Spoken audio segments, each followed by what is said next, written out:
It happens. All right. Oh, let me get my notes. That would be helpful.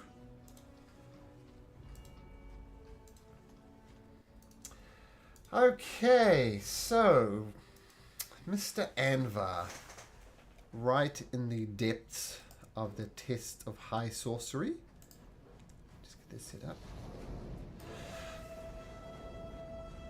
Oh, wait. There we go. All right.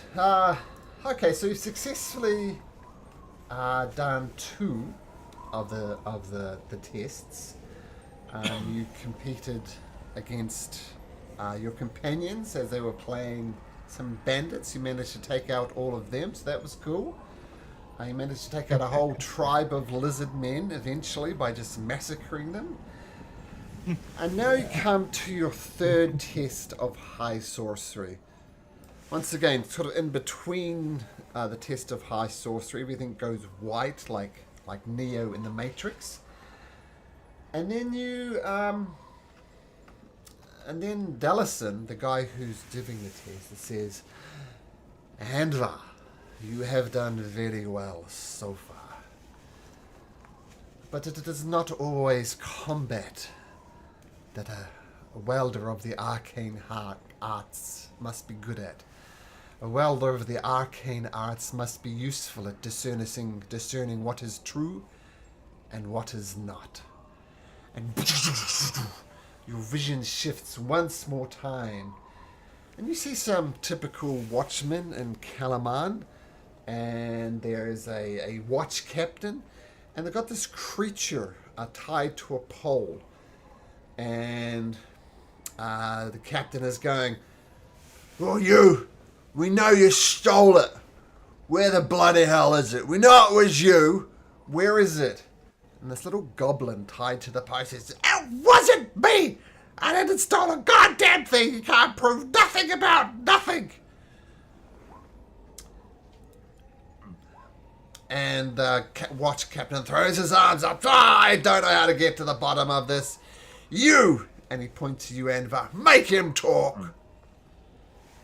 Andvar will try to approach the goblin. And... oh, great! Another one of the gods' cronies! Get out of my face! As he approaches, he's going to once again use enhance ability on himself to give himself advantage on charisma checks. So, Eagle Splendor. Okay. Your silly magical tricks are powerless against me! I have a mind like a steel trap! No getting in there! I don't really understand the situation there, Goblin. May you tell me your name? Plod! Once more, I didn't catch that, Michael. Plod. Oh, wow. It looks like Plod. He is not recognizing you because he knows Andvar quite well, obviously. But this goblin called Plod looks like Plod, but doesn't acknowledge you. Okay, as so Andvar. it's basically Plod. Okay. Not basically Plod. I'm 100% pure Plod. Thank you very much. I didn't steal nothing from nobody. You can't prove anything. Are you trapped to this pole because you're accused of stealing? Yes, and I didn't steal nothing from nobody. What are you accused of stealing, though? Well, this is the thing. They say I've stolen something, but I have no idea what they're talking about. I'm going to look at the guard and ask, so what exactly did he steal? Why is he accused of stealing? We saw him in the warehouse. We don't get a lot of goblins around here, so we know that this little shit... Oi! This little shit is behind it. There was a valuable artifact called the Cup of Paladin, and it's missing. And we're 100% sure he took it. And you're sure just because he's a goblin? Is that... Do I understand it correctly? Fact! We saw a goblin in the warehouse. Fact! There was a Cup of Paladin there. Fact! There isn't one anymore. Fact! Goblins are thieves. He took it. So... there were no one else in the warehouse, and Well, you assume that this goblin took it? there were guards, but, goblins are also sneaky shits. Another fact. Well, goblins are known to be sneaky, but I feel like this is perhaps a little bit, how to say it, unjust in a way. If you don't have any proof, shouldn't there be held a trial or any kind of like that? Unjust? Are you some type of goblin sympathizer? I'm a sympathizer of all living forms. I don't really judge people based on their race. Well, you need to start. Oh, Malcolm feels as if he's promoting racism at this point. He feels a little awkward. Look, those facts I established are 100% true. We saw him in the warehouse. There was a cup of paladine. Now there is not a cup of paladine. That thing is worth thousands. This goblin is responsible. Okay, but where is your proof exactly? I'm pretty sure that you have to have some legitimate proof if you want to take action against someone. Sure, he might be a suspect. I understand that. But if you want to, well, execute him or whatever punishment you plan to do on him, I feel like you need something more than just suspiciousness. I have presence at the scene of the crime. I have witnesses. I have evidence of theft. All I'm really lacking is a cup of paladine. So, how What is big is your it? evidence of theft? Are you daft? It was there, and now it's not there. Right, but it's hard to link it to this goblin, isn't it? How do you Scene know of the that crime. none of your guards Missing stole it? things. Oh, my guards are loyal men. How much do you even pay your guards? Maybe We your pay them guards are very underpaid well. and A gold piece a day, which is actually quite good. okay, yeah. Well, I'm glad to hear that. May I speak to this goblin one by one, please? No, sure, absolutely. I'll be listening in, of course. Sure. So I'll turn back to Plot and I'll say,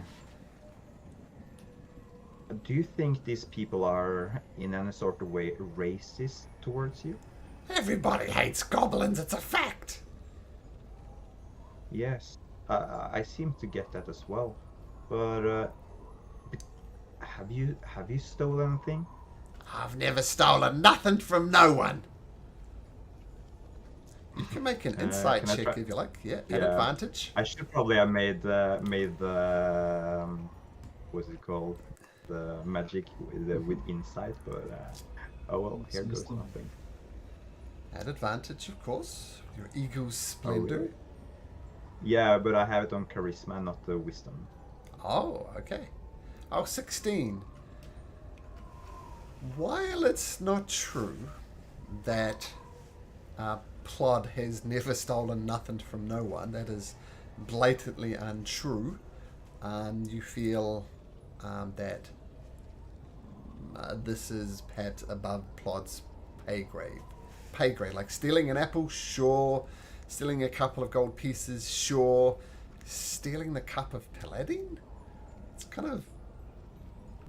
The suspect doesn't match the crime. Like, this is a great theft. And so while it's true that Plot has no doubt stolen stuff, you don't think he stole the cup of paladine. Great, great information. I think I'm gonna try to use that to persuade the guards. And I'm gonna say, so, if I understand this correctly, goblins are accustomed to steal. I think most proof! people understand it to some kind of way. Right there, you But- admit it yourself. Well, we haven't really admitted that he stole the cup, have we? I agree with you that goblins have a tendency to steal to some degree, but I'm a little bit more interested in knowing how many guards do you have protecting this valuable asset of yours? Six how guards did you, stationed at the warehouse. 6 guards? And Six how guards. did a simple goblin manage to get past your guards to steal that? Oh, Are you you've, saying that? you've hit the nail right on the head. He's not a bloody simple goblin. He's a master thief. Gotta look over at Plod like, yeah, I don't think so. He looks like a simple goblin to me. Nah, that's I proof that think he's a master thief. He's a master of disguise as well, tricking you with his appearance. I think there's more that you aren't telling me, isn't there? Are you hiding something away from me? Insight. Uh, let's go with another roll. No, I was so close to the 20. Yeah, now on a d20, the 2's right next to the 20 on the dice. Yeah, I think you can use a sorcery point to reroll. I actually have 1 left. I'm gonna use that. Thank you. I got you. So much better. Oh. Woohoo! So, yeah, I don't really get a thing from that. Nope. How can I use my persuasion with advantage to persuade him for something? I wonder. Look, your magic's being no bloody use, mate. Right, goblin. Off to the hangman.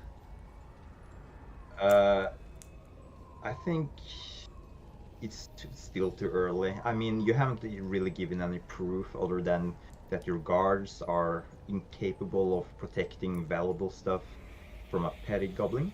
Hey. I think that's the only thing Hey. you've proven. Hey, today. steady on. Don't you call my guards useless, mate. They're elite, top of the line. Can't do much against a master thief like this goblin, which we've established. So you just I'm be not saying careful that who your you're guards accusing. are useless, but they might be under weak leadership. Oh, now you're really treading on my toes, son. That leadership would be me. So he pokes you in the chest. You watch who you're talking to. I get a feeling why. I kind of get the feeling why this goblin is poked against that. Do you have any commanders above you that I could speak with? I feel like you're somehow well. Can I speak to your manager? Can I speak to your manager? Look, I feel like Karen. you're somehow asserting your authority in places that you shouldn't. Look, I'm the captain of this here regiment. I'm responsible for watching this warehouse, making sure nothing's stolen. It is my responsibility. I'm in charge.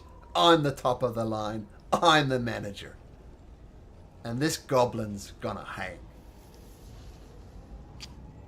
Well, I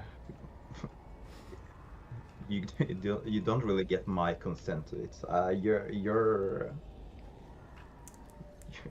making a big mistake by doing that because you haven't got any proof.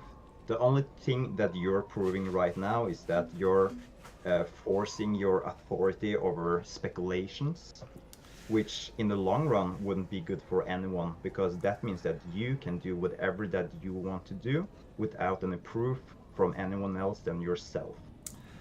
Do you think that's a good thing to portray to the people that's going to follow you?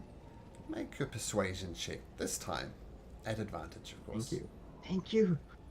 Finally! Oh my god! Oh, What did That's you a roll? 2 and a 2 to 4. 4. Oh my. Thank you, dice gods. So kind.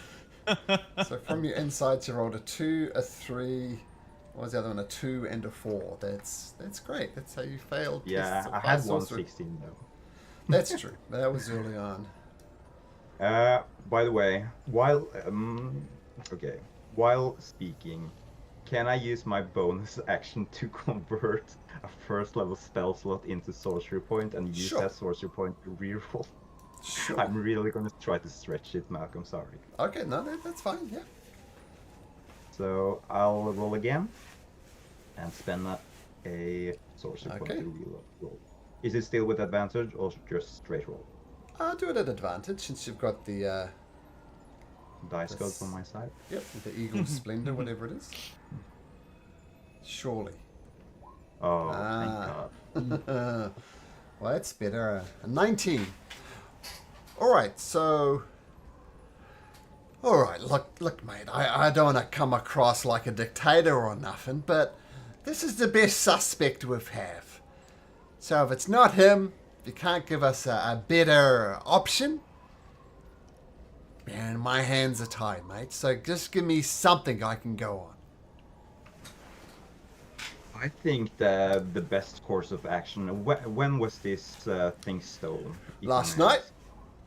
Last night, and you have to execute the law already. Why? Because something was stolen. I mean, this is not just an apple from an apple cart, mate. It's a simple goblet of Paladine. Yes, but if you don't really have any clues to go on, it would be really unwise to just jump the gun without doing a thorough investigation of what really happens. If you manage to do that, I think people would respect you more for being a just leader. And then also it will also motivate people to not steal valuable things because they would know that you would take this seriously and you investigate it to claim the truth. Alright, mate. I'm listening. What do you suggest I do? I think you need to speak with your 6 guards. I think you need to evaluate what happened during the day. I think you also need to. I'm not saying that your guards stole it or anything like that, but I think you need to at least put them in the same category as plots. I understand that you don't like this goblin. That's fine, but until things are proven wrong, all these people that's connected to the artifact should be seen as suspects. Alright. You, go get the 6 guards who were here last night. And 6 guards dutifully come back in 10 minutes or so and say, Sir, reporting as ordered, sir. Turns towards you, Andvar. So the way to do this properly would be to not have you all in the same room. It would be to take you all into separate conversations to understand the situation better. If your stories fall apart, that means something. I'm not gonna say what it means exactly, but it would be best for all of you if your stories would align. It's probably gonna take some time, Malcolm, to do it like that. Do you want to try to do something quicker? Oh, yeah. And/or just hearing people's stories and blah blah blah. Mm-hmm. So, make me a persuasion and an insight check. Persuasion at advantage. Thank you. Oh my! Oh, okay. It was so close to become a 1. And 6 is good. Insight flat roll. Okay. Good. So, you do get the guards all one by one, and their stories overlap in that there is always 2 guards present at any one particular time. And make an intelligence check as well. So D20 plus your intelligence. Yep. Okay, cool. Oh my god. I'm having. Okay, cool. Okay, so the all 6 guards, their alibis check out. They're like there's always 2 at least watching the goblet. So anytime the goblet is watched by the guards, there's 2 of them present. So the alibis check out. Right. So Andvar's first thoughts now would be that if the guards were to take it, probably 2 of them or more would work together. It would be probably hard for just one of the guards to deal it alone. Mm-hmm. So their story overlap, and I don't really seem to get any more indication. I would assume so based on my rolls. What more could I do? Maybe Andrew could try to like ask about the captain. Uh, do they have any feelings about the captain? What? Who are you asking? What? The guards during the interview. Do they? What do they think of their captain? Do they like him? Do they think anything suspicious of him, regards to, well, whatever? Well, he's a son of a bitch, but he'd probably admit that himself, and he's responsible for scheduling us. So, yeah, keeps us under a tight leash, shall we say, scheduled minute by minute. Do you think that your captain is he a good leader, even though he's your words a son of a bitch? Uh, this is strictly off the record, right? Of course, yes. Just Nah. between you and I. Nah, he's a useless leader, to be quite frankly. Like, the shifts he gets us on make no sense. Like, why would we need triple guards at, early on in the morning, and relatively little during the night? Doesn't make any sense to me. So you have 3 shifts during the day and none or just one during the night? It's all over the place, mate. Doesn't make a lot of sense and drives a lot of us nuts. You have family we want to get home to. Doing 24-hour shifts with lots of us and relatively few in the night. Just doesn't make any sense. Would you say that because of your work you're feeling more exhausted than before you took this job upon you? Yeah, for sure. If it wasn't for the pay, I would have quit months ago. Right. And may I ask, do you have the experience that a lot of slip-ups happen during your shift? Like, maybe there's not always 2 guards stationed at their post at the correct times? We always have Just 2 an guards example. on. Sometimes with the incompetence of the captain, though, sometimes like we leave and then another shift arrives like 15 minutes later. It's madness.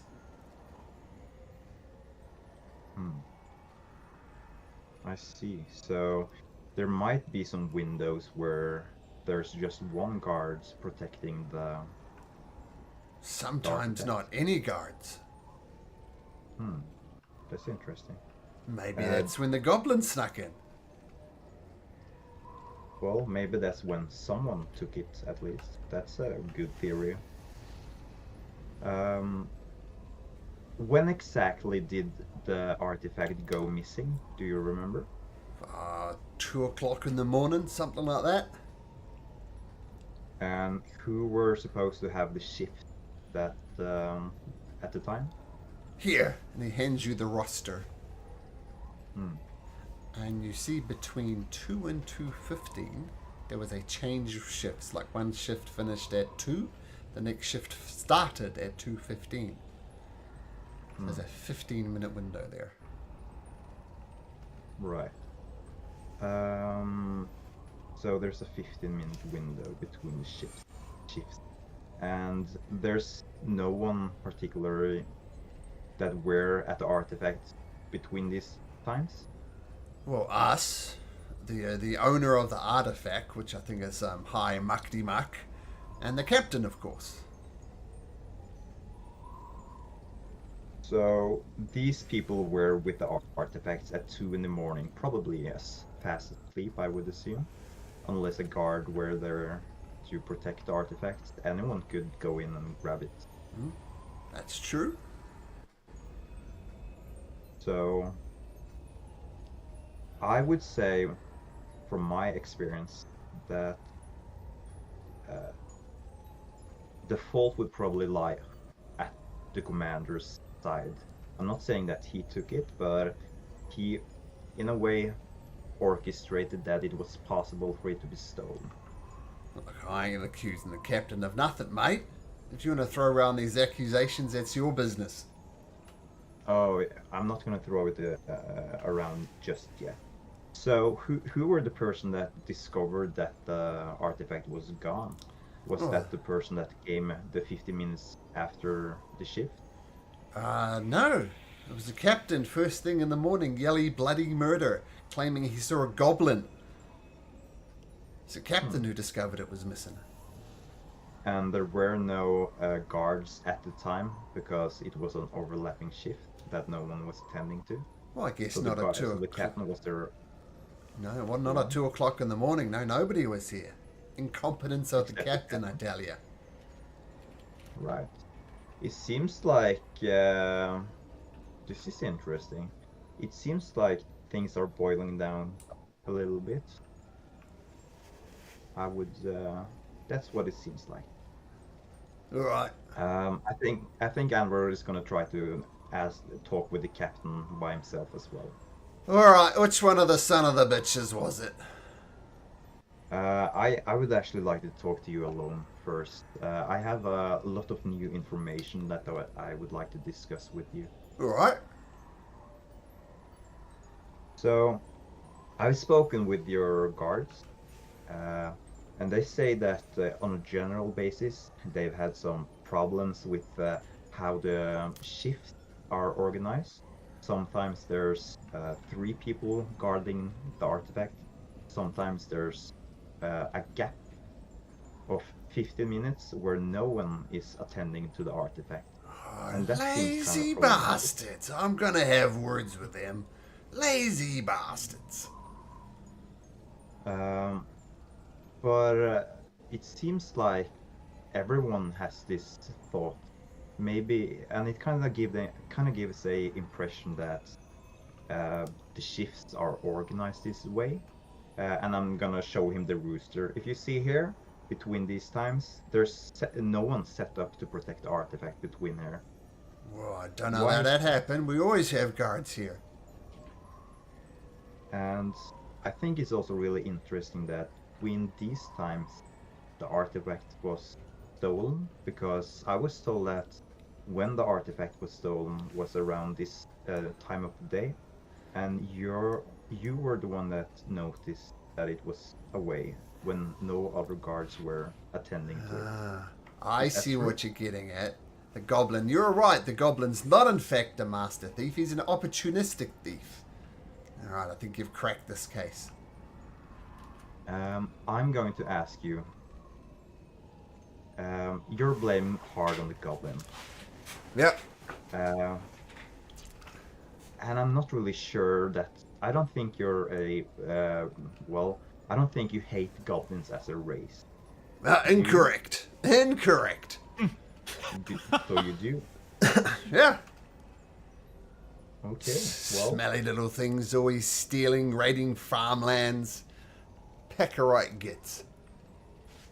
um, I think it's going to be hard for you to accept this truth, but I'm going to put it out there anyway. And I do kind of have some well, not steadfast truth, but all the stories I have do align with what I've well um, created. Spit it out. And I, if I were a judge, I would probably put the blame on you for more than one reason. Uh, the first reason would be that, well, you've created a gap in the management, and as a leader, that puts you at fault, doesn't it? Not your guards. I'm sure guards are good guards, but if you don't really manage to give them the resources that they need to do their job properly, it's going to be hard to do anything at all. Secondly, I don't know what any of your uh, well motives would be. I don't really know anything about you in that kind of way, but I have a feeling that you've stolen this artifact to blame it on some goblin, just because you don't like goblins. I was kind of unsure about it at first, but well, you said it yourself. You hate goblins, and I don't really know how far that hate reaches, but maybe it reaches far enough for you to blame, well, a innocent goblin. Make a persuasion check. Please be good dice rolls. Please be good. Oh, that's fine. Second. Look, mate, I don't know who you are, I don't know who you work for, but you're sticking your nose into business that can't concern you. Like, I think it's best you just walk away. And he puts out a hand, and you see there's a pouch in his hand, and he's going to shake your hand. I'm gonna look into his eyes and say, well, just between you and me, am I far off? And you're just gonna see the look in his eyes. Can you make an insight? Oh my god. Yeah, I don't know. He pushes. Look, mate, there's 50 gold pieces in here. 50 platinum pieces, sorry. Just walk Wow, away. This doesn't concern you. I'm going to give you another option. I'm going to say, I'll take care of this goblin. I will bring him somewhere far away from you. You keep the money, and you return the artifact. That way, you won't be able to see this goblin ever again. He will never concern you. And, well, things will return back to normal. How about that? Or what? Or what? Yeah. Isn't that what you want? Don't you just want to, well, never be able to see goblins again? Isn't that your goal? All right. I'll, not saying I have it, but I'll increase my investigation to find the person who does. And you take the goblin away. I think that sounds like a really good idea.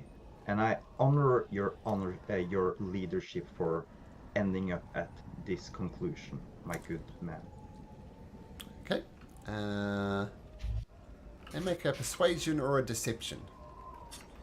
Depending. Oh, I'm going to bring blood with me, of course. But, yeah. Okay. All right, and he puts the pouch back in his pocket. And, right, piss off then. Take the goblin with you. My pleasure, my good man. You'll never be able to. You'll never see this goblin ever again. And you leave. And white, and you find yourself back with Delamar. So what did you learn today, Andvar? What lesson do you take from this encounter?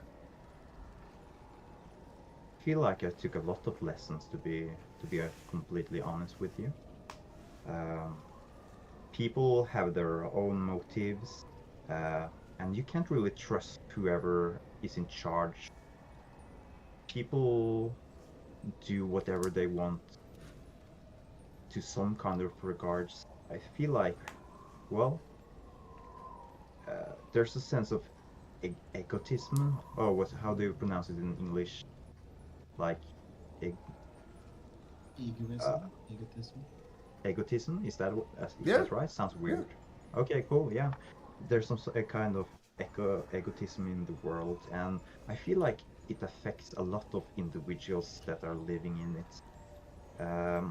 But I think the most clear thing about this encounter was people in charge aren't really always trustworthy, and I think you should always take what they say with a grain of salt and make your own conclusions about what the world gives you of clues.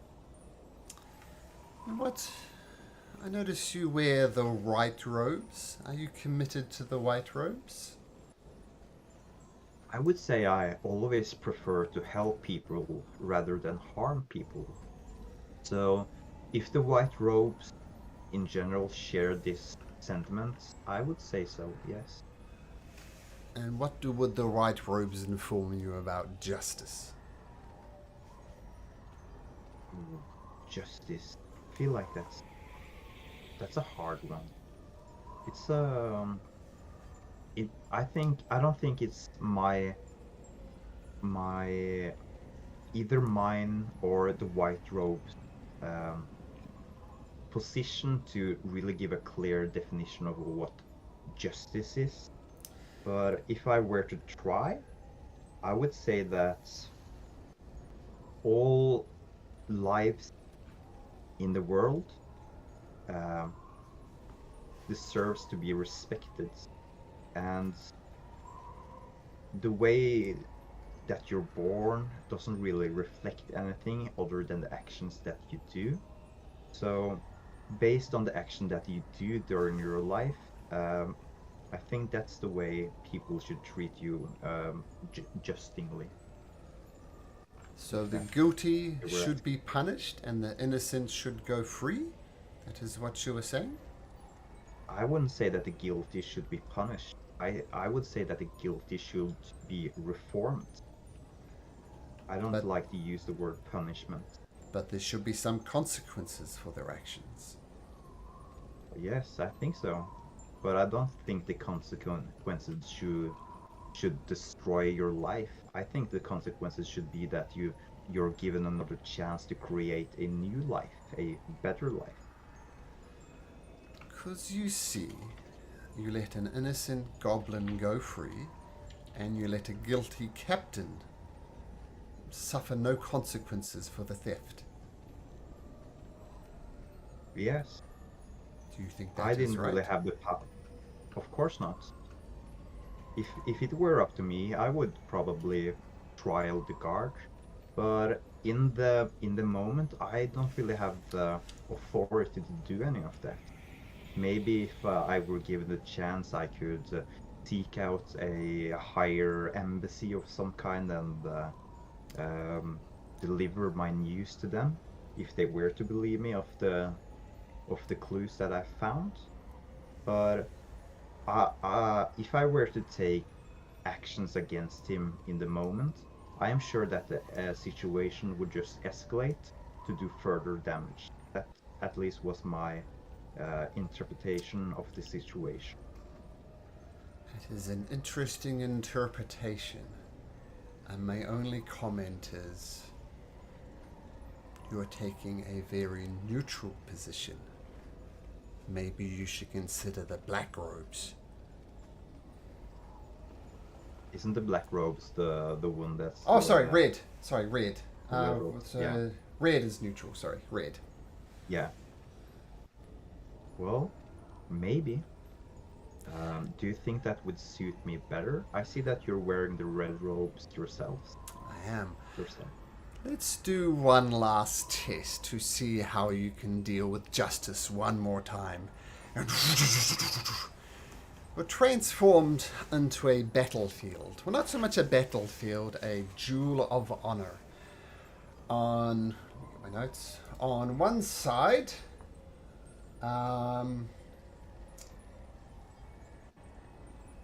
you see there's a crowd gathering to watch this. You see through the illusion of one of the combatants. It looks like a nobleman with, flash sword, flash armor, fluffy frills. But you look through the illusion, and it's not actually a noble. Actually, Lord Soth, which you've had limited encounters with. So a death knight of the Dragon Queen. And his sword is magically enchanted. It's glowing with power.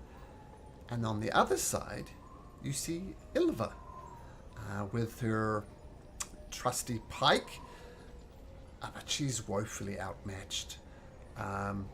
If things happen as they do now, this version of Ilva is going to be dead. And you hear Delinari's words in your ears. Even up this contest, Andvar. Even out contest. And the Ylva and Lord Soth is fighting. Yeah, it's like a duel of honor. A duel of honor. And Ilva's, swinging her sword around. The nobles kind of swing his sword around rather pathetically. But you can tell Lord Soth is just vastly overpowered for Ilva. And do I know that these duels are... do they have any rules? Not really. It's a duel of honor, so the first person who dies lacked honor, apparently. Okay. So they're to the So death. to the death. But since it's a duel of honor, would Andvar know that if he started to assist Ylva in magical ways, would it in some way dishonor the duel? Um, yes. Hmm. So you'd have to do it Ooh. surreptitiously if you wanted to, or some other That, some other solution to the problem. that's a tricky one, actually. That's a pinch. So should Andvar just uh, do what he feels is right, even though it's a duel of honor? Because Andvar knows that Ylva is really honorable and doesn't really want to show any negative sides regarding that. So Andvar would first think that if he were to join the duel, assist Ylva in any sort of way, it would kind of stain her honor as a knight. And that's not good. You do know On the Lord other Soth side, is... Sorry, carry on. I'll let you... yeah, Yep. yeah, I'm just gonna. On the other side, if Ylva were to die Wait, I have in a the special duel, guest star. Hi. Hi, what do you want, Nathan? Hey, German Nintendo. Sure. Sorry, carry on. You're talking about Lord Soth? yeah, Lord Soth. So if Ylva were to die in a duel, that would of course be bad. So it would kind of boil down to Andvar's own intuition. Do he respect Ylva's honor enough to let her die, or not?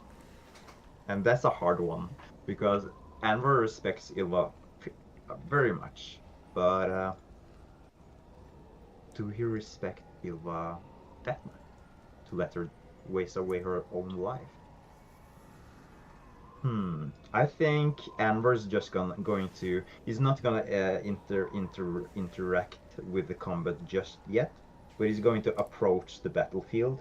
Gonna approach Ylva, run into the battle, and he's gonna try to just ask, Ylva, what are you doing?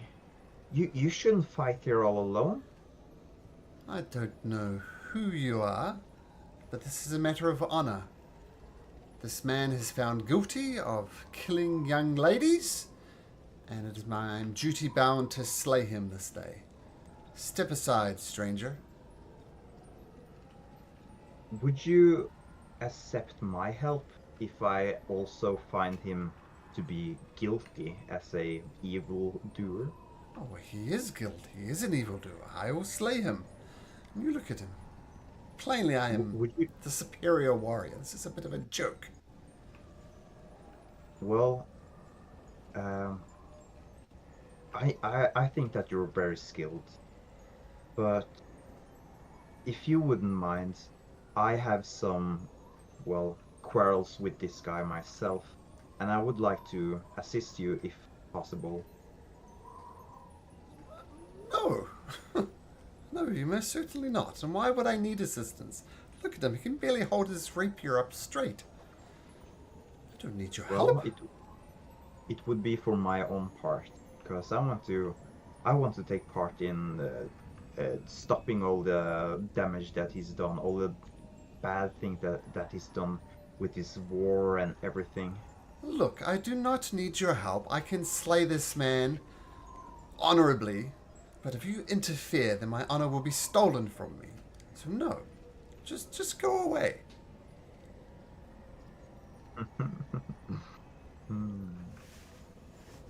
I don't really have. I kind of wish that I did what subtle spell as a wizard to just randomly give Ylva a lot of hidden spells, but I didn't.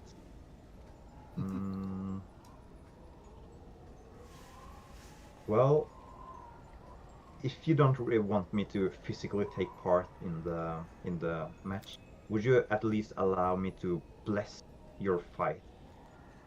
You will kill him with your own abilities, but I want to give you my blessing to do so in my own way. Make a persuasion check. We'll say your spell is still irrelevant, so at advantage. You're too kind, Malcolm. but I'm rolling pretty below average, so I do thank you. That's a 4 and a 9, Papa, which has been, yeah, earlier wait, as well. wait, wait. Sorry, just a sec.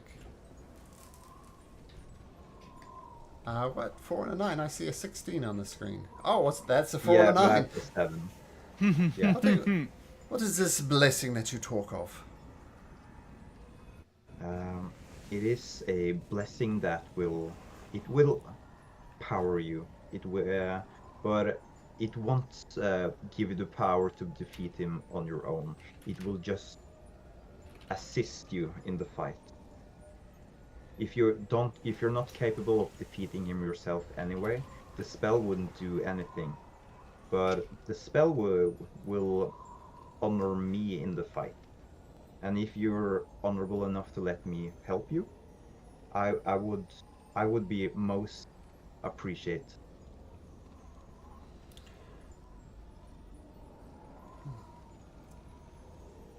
So this, the blessing one, you will never be able to defeat him with just the blessing alone. You do need skill to support it, and that has to be your own skill. My blessing is just my part of the fight that wants to help you, and I won't take part in the fight. I'll just use my blessing to help you. Okay, wizard. So I'll cast haste. It only lasts for a minute though. Haste. This wasn't what I was expecting you to do. Okay. Make a sleight of hand check as well, if you'd be so kind. Okay, nice. No one really appears to notice. Ilvar's fooled with adrenaline. There's some type of neutral referee who says, "Right, combatants ready," and Lord Soth just charges straight at Ilvar. And Ilvar fights bravely, fights valiantly, fights very fast, and eventually manages to defeat this noble, quote unquote.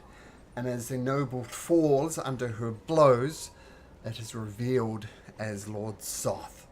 And everybody gasps and whoosh back into the white room. What did you learn this time, Andvar? I don't really know. I think if I were to try to analyze it, it would be that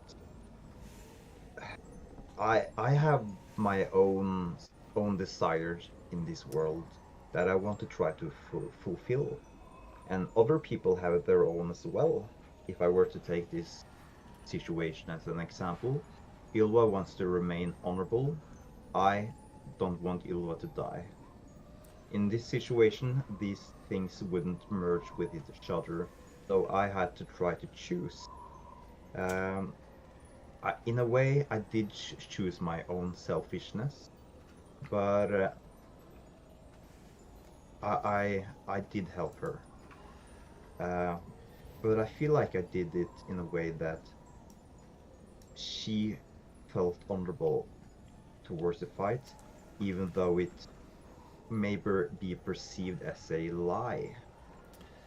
So, in summary, Andvar, you chose the selfish path. You let a guilty man away consequent free. You massacred a group of lizards, and you proved yourself in one-on-one combat. So my final question to you, white, red, or black? My recommendation is that you take the red robes. The choice is ultimately yours. Well, I did always try to do well, not in the first combat, I did kill them without any hesitations. But with the second encounter, I did try to negotiate. But ultimately, if I didn't kill them, I would probably perish myself. Maybe, hmm, I, I, well, if I just may ask one question, if I were to take the red ropes to align more with balance, would that be considered frowned upon if I would always try to help people first before taking another route of action. The robes you choose are yourself. Keep in mind, they are neutral. They favor neither good or evil. And sometimes to do good, quote unquote, in the world, sometimes it takes evil acts with the ends justifying the means. So it'll be your moral quandary as you advance. But ultimately, the choice is yours. White, red, or black.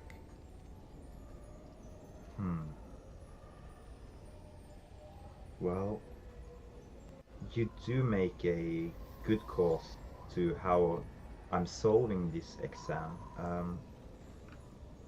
And you're much more experienced than I am. You're more knowledgeable. Maybe I should take your advice and go with the red ones instead. It feels weird to say. I feel accustomed to my white ones, but if I'm not really of the material to wear the white ones, who am I to deny the red robes instead, if that's more to my style, my way of being? You have one word left on your test, Andvar. Say it now. White, red, or black. So Anwar's gonna have like he's gonna close his eyes. He's gonna like kind of be try to deny it, but ultimately he's gonna say red. So be it. Boom! And you're teleported back with your companions over here. And there is one obvious change for Andvar, which isn't reflected in his token. No. Now he wears the red robes.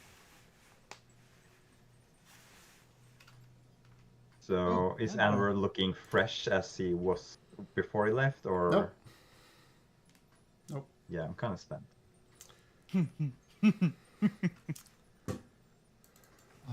Are you okay? Anwar's gonna be a little bit speechless, but ultimately he's gonna say, "There you go." I think so. But the exam was so much more than I was expecting at all. Uh, if I knew that it was gonna be this hard, I wouldn't feel like I was prepared at all.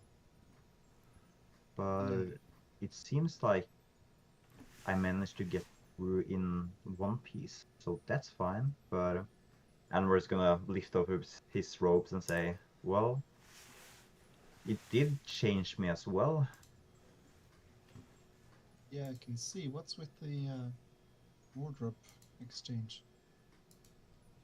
Well, when I started this adventure, I thought that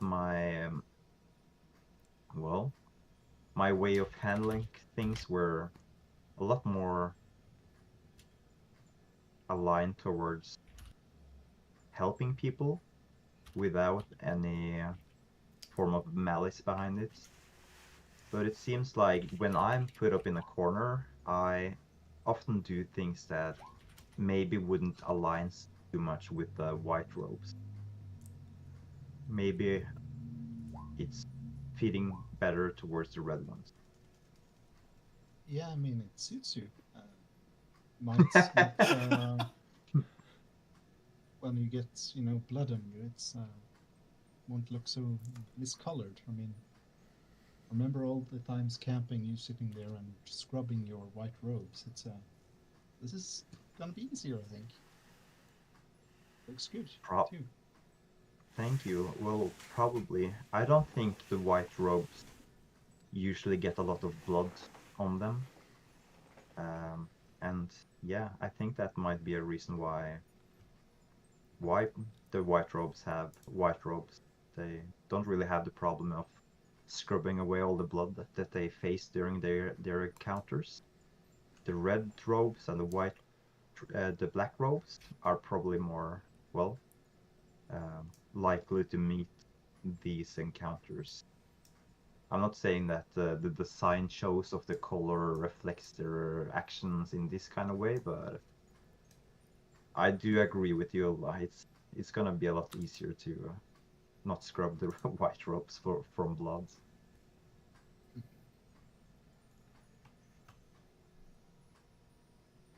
Um, Andvar is gonna look at Demlin, and he's gonna say, "Well, thank you for holding this exam for me, but do you approve of how I handle things?" You were standing and you were breathing. That's all any of us can hope to do as we pass the test of high sorcery. Many don't. You have survived. But welcome to the order, fellow mage of high sorcery. And we're just gonna give a little proud smile to Demlin and say, shake his head and say, "Thank you. It feels really good to finally be part of the order for real." And it's gonna take up the token that he got earlier. Do I need this anymore? Nope. You notice your robes are kind of like his. They're finely ingrained with magical type symbols. You've recognized other appointed mages of high sorcery wearing similar robes. So it's a type of thing that if you were found faking, you'd be in big trouble. But you're Right, like yeah. wearing genuine robes now. So other Yeah. wizards would recognize you as such. Cool. Does this Yeah, so mean there's a you're, difference between the apprentice robes and the fully completed trials robes. Yeah, I understand. Cool. I like that. does this mean your feet change as well? Yeah, it does. It means I get some other spells. I haven't really looked at them. I just went with the vibes, so to say. Some But I character should sheet probably change. adjustment. Yeah. Well, guys, I don't know if possible, but the trials really took some toll on me. If we are to do something today, I don't think I will be much help. I'll do my best, of course, but please don't put too much faith that I will be able to help you if things go down south real fast. Don't worry. Our little encounter with Lord Soth waited until you were better, but we can scout the place out and see what we can find out. Demolin, was it? Yes. You said that there was a temple of Paladin to the northwest of there. You don't suppose there's a tunnel or something that leads directly to it from here, do you? Well, let me. He swings open this door, and it opens to a path leading out to a street that looks down above the city. Perhaps you'd like to go and take a look yourself. Oh.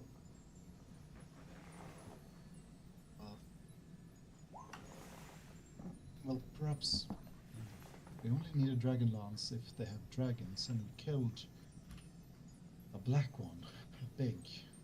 You don't think they have more, do you? I mean, dragons are populous in these times.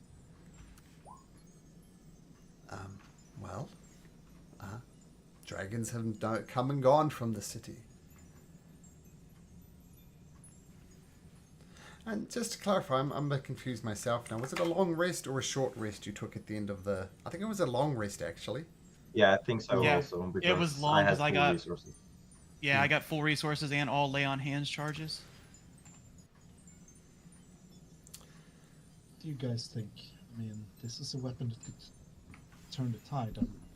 In all the fairy tales I've read about Yuma and his dragon lance and his silver dragon, it's a dragon lance. I think that could turn the tide, but I won't. I think we can still have a chance of taking the south without it, and I won't go begging on my knees for Paladin's blessing. If anything, he's going to beg us to help him. You have my blessing. Thank you. That actually means more.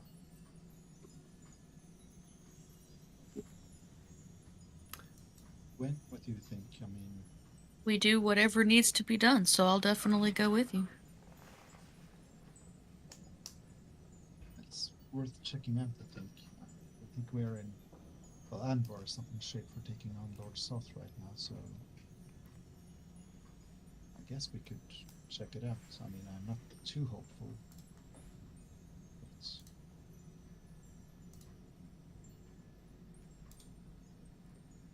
But it seems you're blessed with that thing you did at the shrine still.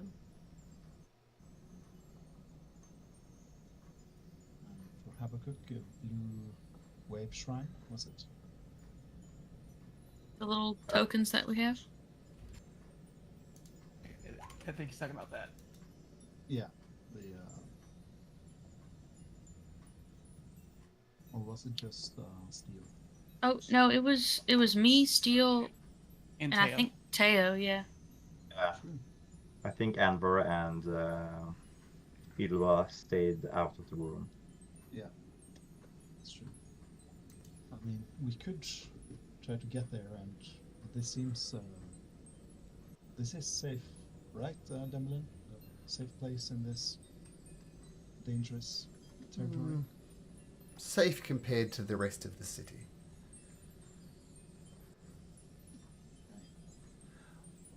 Well, now that you have a mage of the high sorcery with you, you can treat this as a bit of a safe base if you like. Well, thank you, Not to- Demlin. Not to put too fine a point on it, but I have work to do. Hmm. Thank you for your aid. Shall we get going? See if we can tame this weapon out of barricades. Hmm. I think we should. Yeah, protect Andvar along the way. Well, I appreciate it. I feel like it's usually I that are too concerned with trying to keep you guys healthy. So I like the change of pace in some kind of way. Okay, so it sounds like you're leaving Demelin's temple, and there's a short path, and you get a good overview of the city of lost names, which looks like this. And there's sort of a glittering city of broken domes and jagged towers stretch before you. The nearby buildings and streets slope down into a basin of vast ruin-filled crater. Your vantage point provides a view of the entire city, some of its broken districts scarred by fire and flooding. Here and there, crumbled structures and massive rocks bob gently in defiance of gravity. At the center of the city, a delicate tower of sharp marble and graceful buttresses rise into the sky. It is all made all the taller by its rocky foundation, which floats off the ground.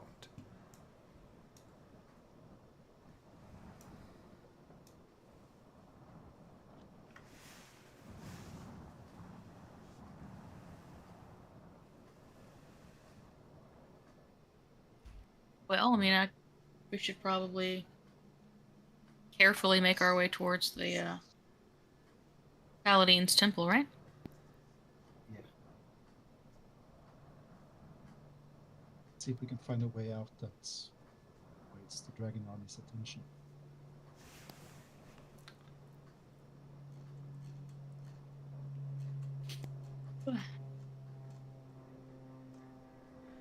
Cool. So are we gonna try to like be stealthy about it, or are we just gonna go for it? We Have a mage of high sorcery with us. No reason for stealth. We are safe. Oh, Demlin said that we could treat this place as our own, at least for the time being, if I understood him correctly. True, no danger from Demolin, but there are probably other dangerous things here, so... Tell you what, make me a group perception check, and I'll see what intel you managed to gather from the city from this upward perch. Ah, Gwyn leading it off.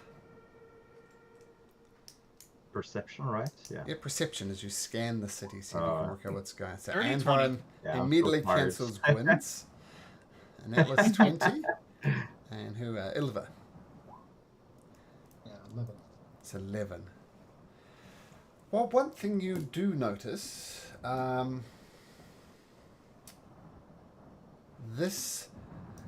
battle happened outside here, the main battle. And this is the main entrance into the city. So this temple-looking thing here is just teeming with soldiers. So you could go there if you want, but there's lots and lots of soldiers around there. And what do we get? So 20 and notice there's a mansion. Most of the city is abandoned. I'll put that out. It's not a teeming city, not full with life, but there are active areas of increased activity.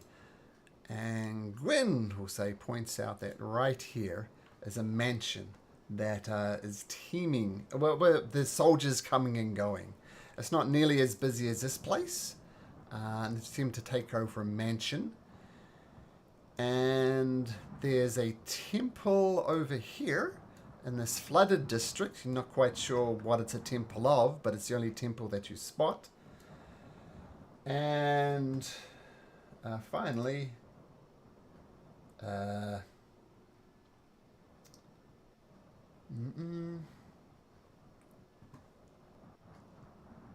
those soldiers wearing like dragon army stuff, or are they like normal soldiers? Dragon army stuff. Okay. And the last thing you see is this big central structure. And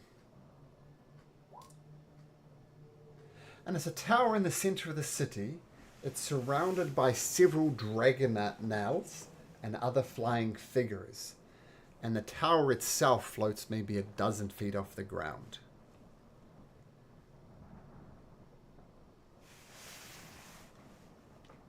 And that's what you get with your perception check. So a temple here, you're unsure what it's a temple of. Floating tower. And heavily fortified front door, I guess. What do you do? My guess is your paladin is in the floating temple.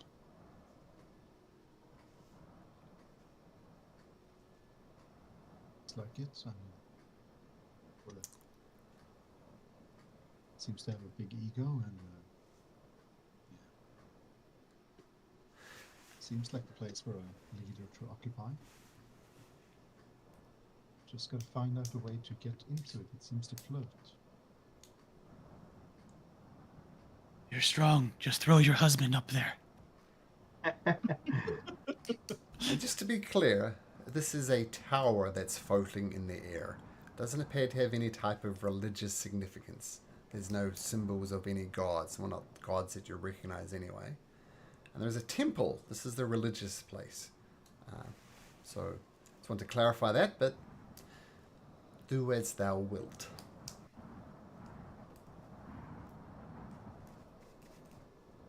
Also, you might have to... Back. Okay. I don't think Weird. we leave the front door to the south. That seems too many soldiers. But perhaps we can climb up here. I'm just going to point up to, well, directly above them. It seems to be the easiest path away. Or is it... Just a quick recollection. When Demolin meant the temple to the northwest, was it still in the city or was it outside the city? In the city. Oh, in the city. Okay. Yeah, okay. I get it. Oh, in that case, we might have to make our way to the flooded districts. Yeah, that makes Oh. the most sense, I would say. Let's get to it. Before those soldiers find your paladin. Okay, so you start traversing through the city. How are you traversing through the city? You're going for speed, you're going for stealth, you're going for a balance. How are you doing this? Hmm. Um, Perhaps? could I like potentially go just like a little bit ahead of them stealthily while they're coming behind more slowly? Sure. Atlas is coming with you. Okay, how far ahead are you traveling, Gwyn? And Atlas, I guess? Hmm. I would want to stay at least where they could still see us. 20, 30 feet? That's not far enough to, I think, matter. I think 50 60, feet. perhaps? Yeah, that would be good. Okay, so 50, 60 feet. You kind of keep that tether through as you go. So you start, and the rest of you staying back a little bit. Are you stealthing, Ilva and the married couple stealthing behind? What are you guys doing? Yeah. Yeah, I think Andvar's going to try to stay a little bit in the back. Okay. And yeah, stealth. And just to be clear, if you're holding hands, it's at disadvantage. Okay, both of you make stealth checks. I will treat these as two separate Oh my stealthy God. groups. Ooh, 11. About clanky Ilva.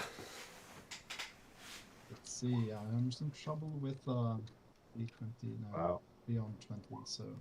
Ah, there we go. And what's your Like stealth a modifier? bit. 0. Okay, so that's a 5. Yeah. Okay. All right, we've definitely got two groups here. Okay.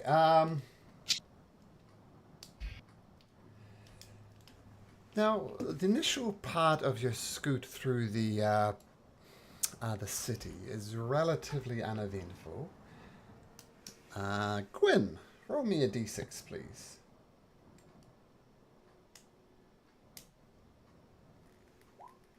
Six. So you don't come across a lot of dead bodies or anything like that. They've been cleared out for whatever reason, maybe rotted away. But you do find a human skeleton. It's fallen on some sort of aqueduct feeding water to the city. And it holds a dagger in his hand. And the words, "We deserve this," are scratched into a nearby cobblestone. Yeesh.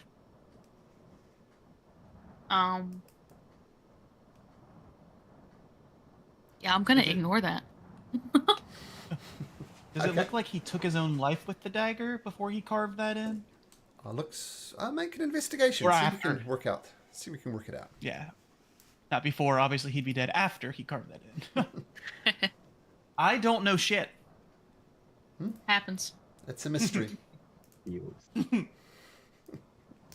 I feel I haven't been doing this enough, so just feedback. Appreciate that. Okay, so you carry on skittering through the city. Elivar and Andvar, you notice the skeleton as well. Paid any attention? Well, what do you do? Can you say what it said once more? We deserve, We deserve this. this. Yeah. And is the Oh, we're all saved! Kazuko, you're muted. The TPK is no longer a TPK. Hey, hey? nice to have you along.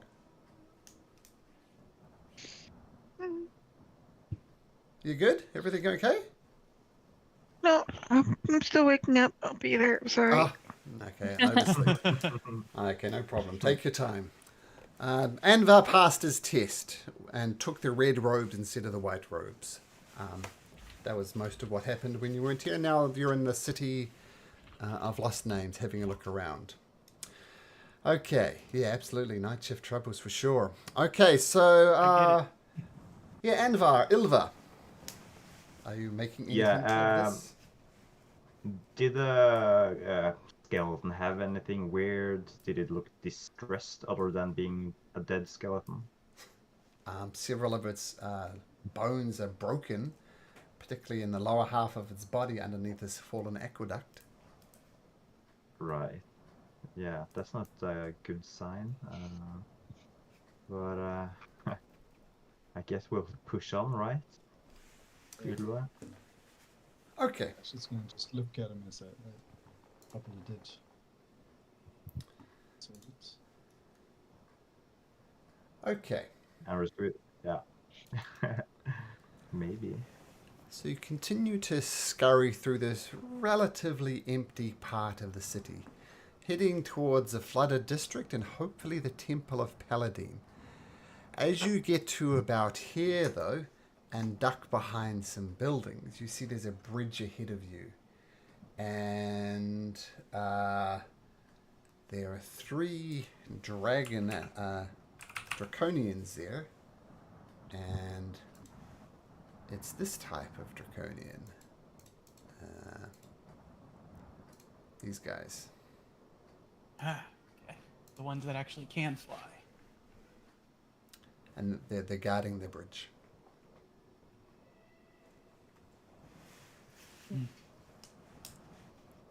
When coordinated attacks, I charge in, you fire. We should definitely wait for the other 2 to catch up to us before we do that. They could get spotted. Let's let them get a little closer. When they're within like 30 feet of us, how's that?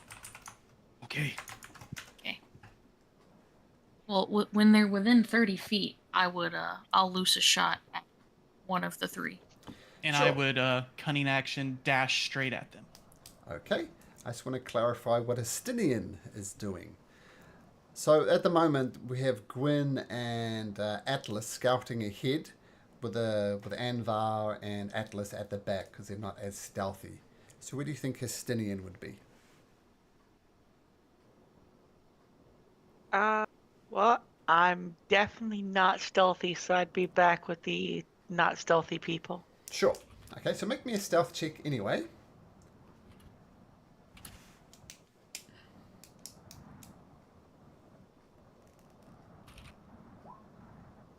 Okay. That's right up there with... Clank, clank, clank, clank, Clank. clank, clank, clank.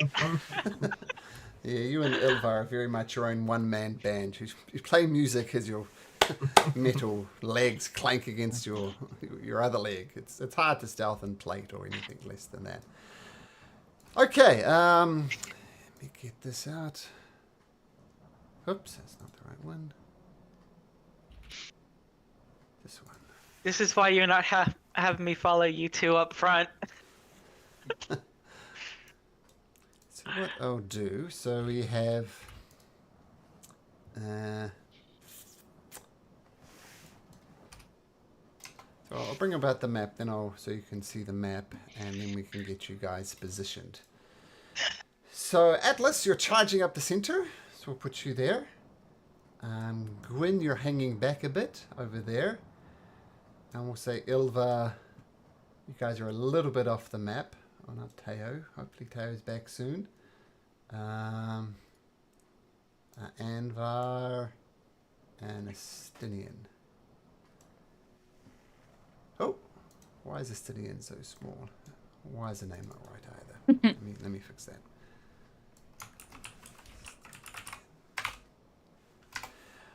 Okay.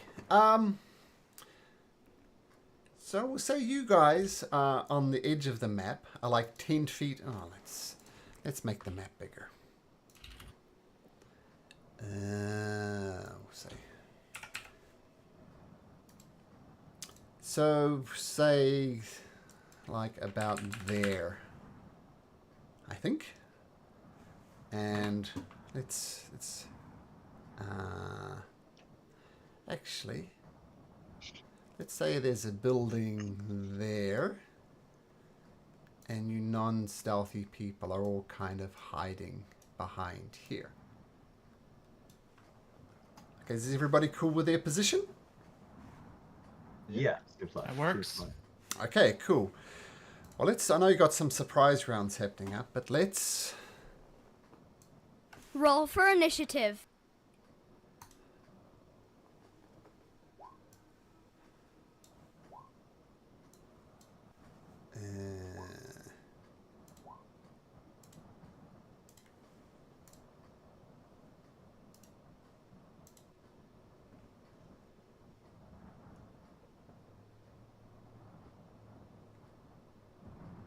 Okay. All right. So, is everybody in? God. Okay. So, let's just go in the order. So, Gwyn, you actually get first shot as Atlas starts charging towards them. So let's see if you can assassinate these guys in one shot with your assassinate feature. Nice. I'll go for the guy in the front. The 29 absolutely hits. Thumps Auto into him. crit. So 20 points of damage to start with. Whoops. And then another 14 on top of that. So the arrow sinks straight into his chest. Oh, we're under attack, but in draconian. Do I get my? I don't want to. Do I do the full turn or just that shot? Just that shot. Cool. Yeah. And Atlas, you're gonna do rush up. Rush up, and can I, since that was cunning action, can I throw a dagger as an action or no? Sure. Throw a dagger. Yep. Okay, throwing a dagger.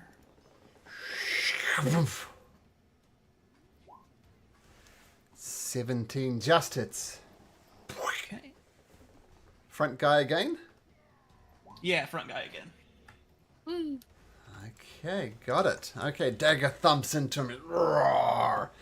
Okay, now, surprise round is over. Let's go back to the start. Oh, I think I did that in the wrong order. Never mind. Atlas, you're up. Okay. We'll just go ahead and move right up to the front guy. Give a couple stabs with the espada. Okay. First stab's a miss. Swing and a miss. Just clanks off his armor. Second one manages to pierce his armor, though. Okay. Okay, so 10 points of damage. I'm ignoring sneak. Nope, I get my sneak because I don't need somebody next to it because I'm the swashbuckler. Oh, you're all out there by yourself. That's right. It's only when you're not Yeah, surrounded it's, by people. Okay, that is true. It's that one right there. Okay, got it. Okay, so with the Savai's series of pump a- attacks. Pump a divine or smite into that. Okay. So 2d8 on top of that. Just first level. Alright. That'll be the turn. That is enough to fall the first guy.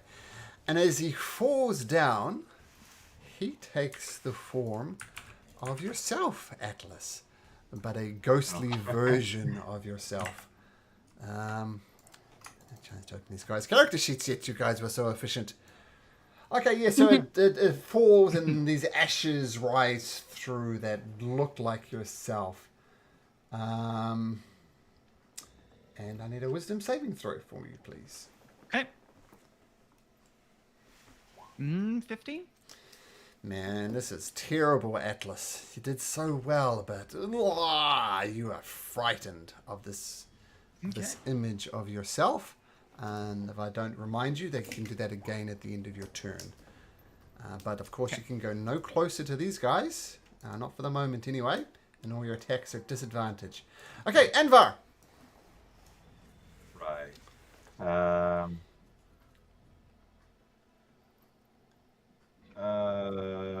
yeah, I can't cast haste anymore, so I just I guess I'll just use my action to dash towards the combat area. Okay. Try to get as close as possible. Okay, so dashing up out of cover.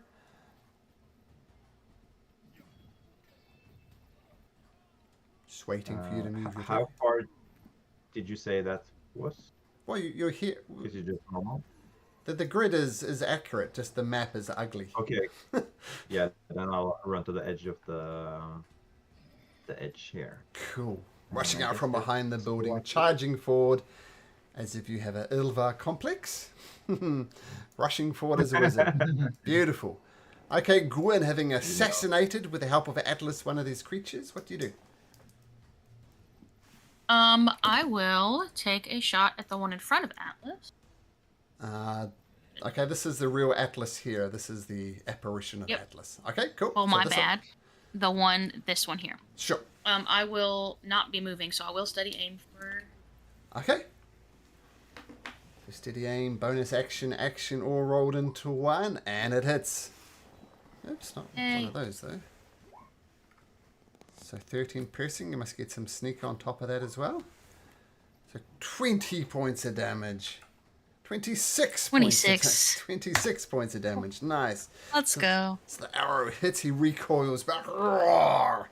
He is not happy. And. Yeet! Oh, that hits again, yep. For just 6. 6. Okay, so arrows flying. Whoops. Wrong button. Never mind.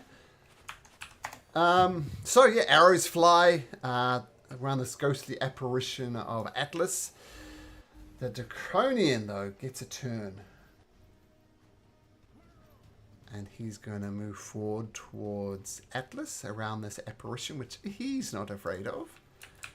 And he is going to, first of all, attack with his serrated sword. Let me just make sure. Okay, it comes at you with a serrated sword. It says, "For the Dragon Queen." And swings it hard at you for a dirty 20. 21.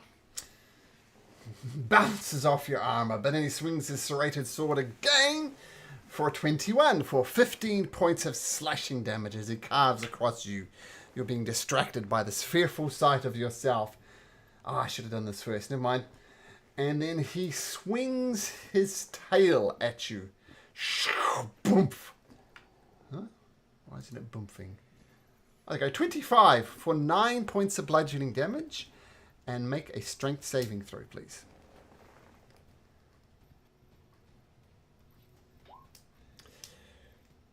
Oh, nice. You almost get knocked off your feet, but you don't. Natural get knocked 20! And he does take a step back. And he says, "Come at me, coward." You have an attack of I'll opportunity. take my reaction. Yep. At disadvantage, because you're afraid. At disadvantage, holy crap. 18 and a 16. Yeah, that hits. Okay. I just want to double check something here. Nope, I have disadvantage, so no sneak on this, so ignore Yep. the sneak. But you do get 14 though. a nice cut on the back of the legs. The guy stumbles back, tries to regather himself, but he's just standing. Estinian! Am I saying that right yet? Estinian? Yes. Yay! DM inspiration for the DM.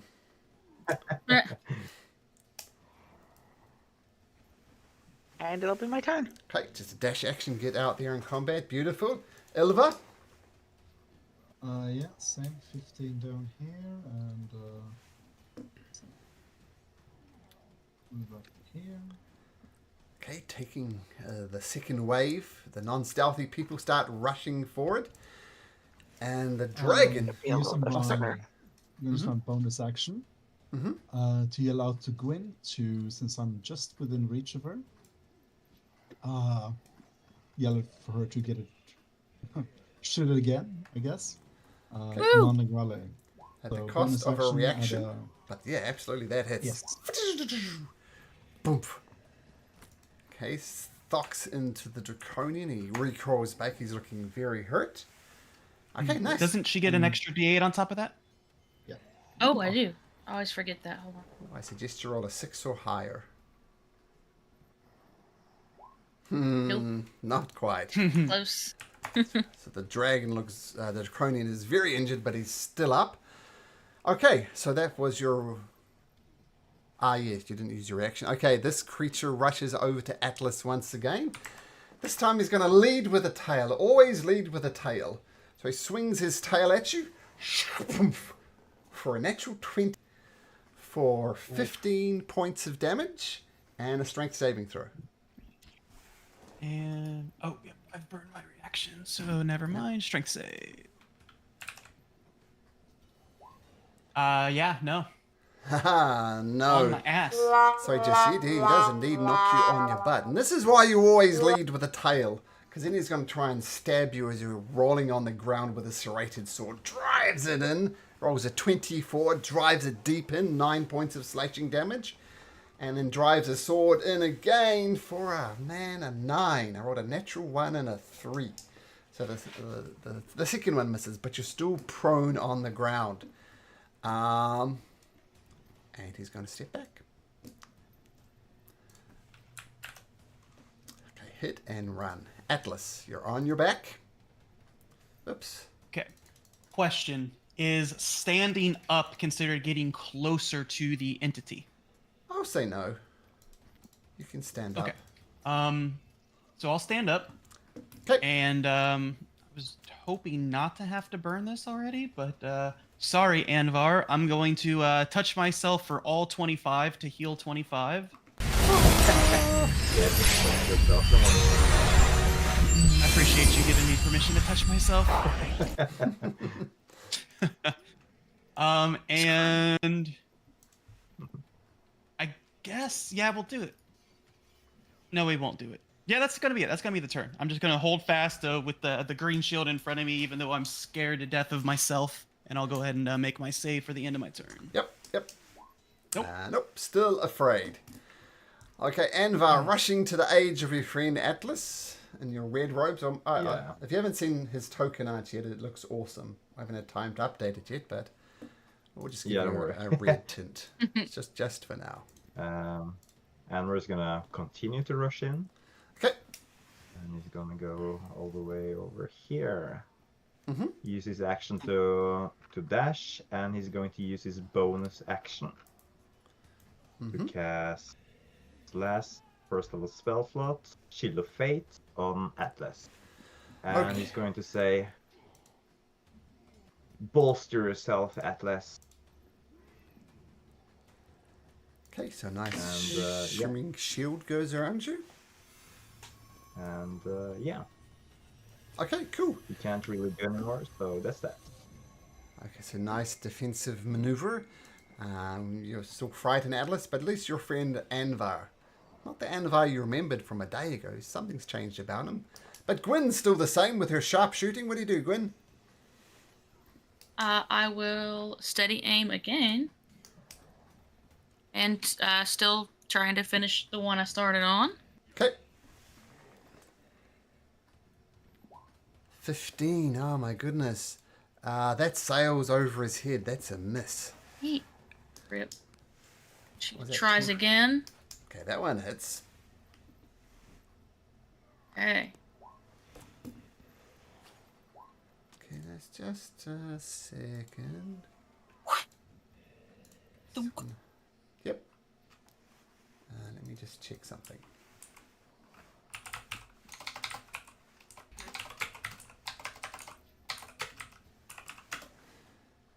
Okay.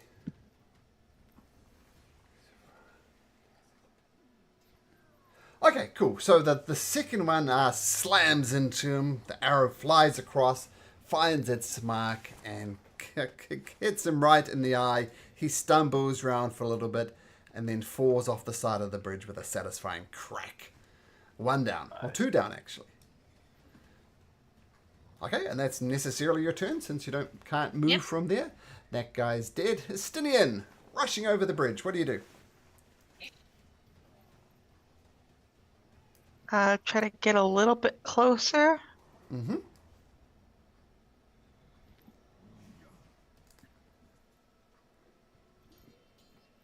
And I'm still a bit too far. Ah. Yeah, I'm that's gonna 65. take out my Mhm. crossbow and try to shoot him from here. Okay, crossbow comes out. Oh, man, a lot of Nope. low rolls. Flies over Not his great at distance fighting. head. No. Okay, so rushing forward, trying to take the shot to protect your friend Atlas. Doesn't work, though. Ilva, what do you do? Yeah, same. I'm gonna rush forward. Oh, wait, dash. I still have another shot. Oh, sure. Take your other shot, and then we'll finish Ilva. Ah, finally get your range. There you and go. Arrow thocks into him for, what was that, 5 points of damage. Okay, good looking out. Ilva. Yeah, I'm just rushing forward with dash. No bonus action? I'll try to save him, and this guy seems. No, wait, save it.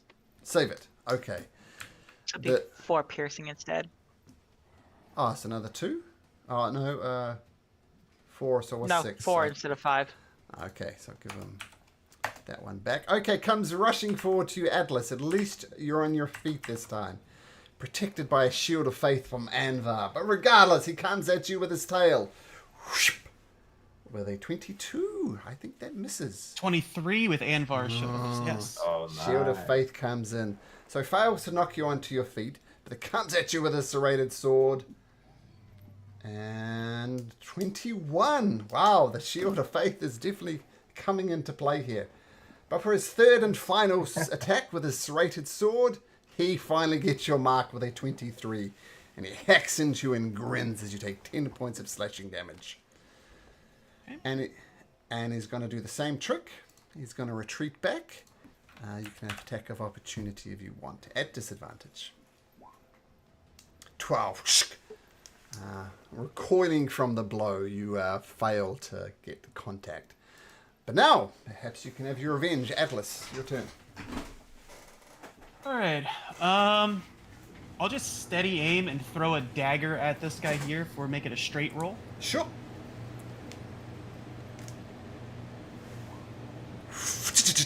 Despite your fear, you managed to get the dagger off. And it hits. All right. Ignore sneak because I'm not within 5 feet of him. So 6. 6 points of damage. Okay. Barely feels it. And that would be my turn. Okay, Andvar. Right. I'm gonna stay where I am. But I will try to do some damage. I mean, I guess it's all about balance, right? Mm-hmm. So some protection, some damage. Fireball. Oh, that's a bad roll. Oh, well, So 7 points of damage. It all adds up. that's true. Okay. And, yeah, that's my turn. Okay. Gwyn, still all the way over there, but doing lots of damage. What do you do?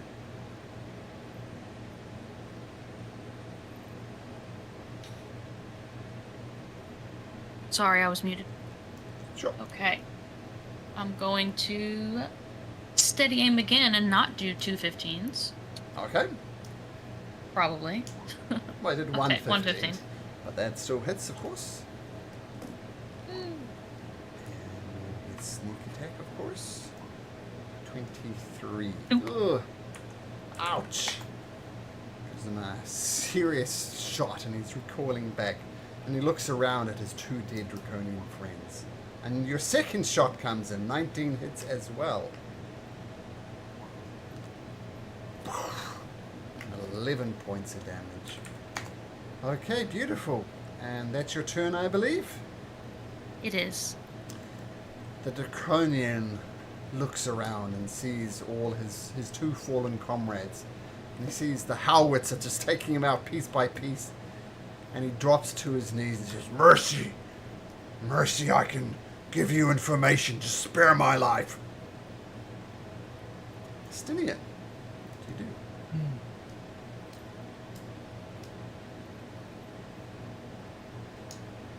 Uh,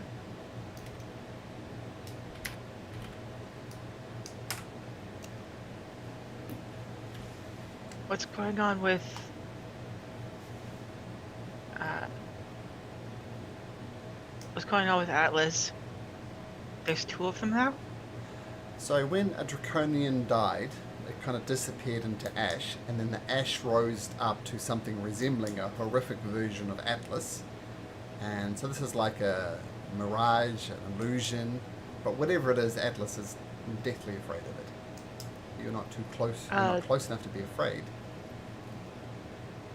Are we able to tell that the other one's not Atlas? Oh yeah, and for like sure. still a bad guy? Yep. Looks very ethereal though, almost like made of smoke. In that case,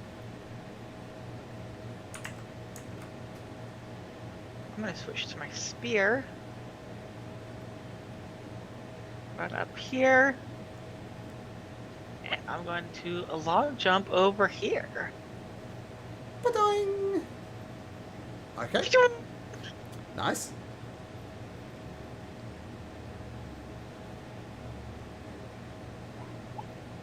And what are you attacking?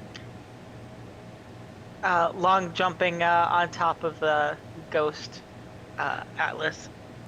So in a very cool anime type movement, you do a massive jump through the air, bring down your dragoon special stab, and it just passes harmlessly through. Jumping up into the air, plunging my spear down into the ashy Atlas. Turns out you stab the ground instead, it passes harmlessly through this mirage. And then, if it matters, Mm-hmm. Oop. Nope, doesn't that matter. was bad. Just when you get the perfect jump attack, you attack something that isn't quite real. Okay, and the draconian continues to beg, mercy, mercy, mercy. Any response to him, Estinian?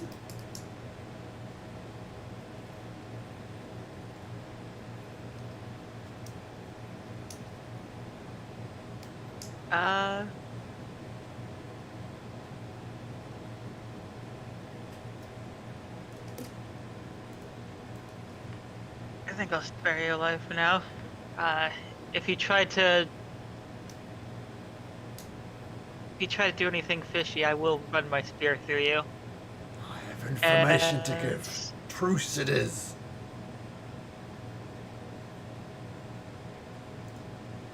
Yeah, I can't really hold my action anymore because I already used my action, but I will be kind of like holding my spear out, Sure. ready to like stab into him if he tries to like do anything funny. Got it. Yeah. Thematically that makes sense, but mechanically, yeah. Okay, cool. So, yeah, the draconian's begging for his life. What do you do, Oliver?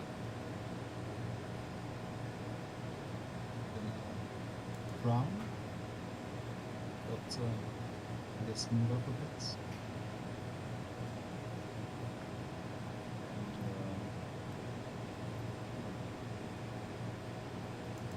And, have a javelin at the ready. Sure. Okay. So I'm going to say to him, if you want us to spare your afterlife monster, share all you have: troop movements, weaknesses, strengths, everything. Promise not attack me and let me go. We have a deal. Depends on what you have to share. Deal's a deal. Insufficient. That's my offer. Your death is the deal. Your death is a deal. You have to give things, and we might let you go. I'm just going to just stare daggers into him. Okay. Intimidation check at advantage. If nothing else, he's severely injured, and you guys bet the crap out of him. All right. I'll tell you all I know. Is anybody attacking him? Because he's not attacking you. Nope. Nope. As long as he's not attacking us. He's not. He's Yeah, I dropped think- his serrated sword. If he's speaking in gonna- Draconic, my action's just going to be to translate between the party, what the party's saying and what he's saying. So, That's a good point. But he I'm speaks gonna common. call out since Gwyn is a bit far away. She's gonna give a motion to, have an arrow at her ready if something happens. Okay, we'll assume howitzer on the side there is ready. Kayla would agree with that. Okay, so the Draconian has dropped to his knees. He's dropped his sword. Can't drop his tail, unfortunately, because that's attached, but that's technically a weapon. Right. So if I give you sufficient information, you're going to let me go, right? I'll leave this city. Bygones will be bygones. We got a deal. Yeah, like I said, if the information is sufficient and good enough. am I still scared of myself? Make a wisdom save. Yep. Feel free to make one every a minute or so, Doug, and we'll just say that's your saving, and we'll see how afraid you are. Okay. Right. I'll tell you one thing. Elva, roll a d4.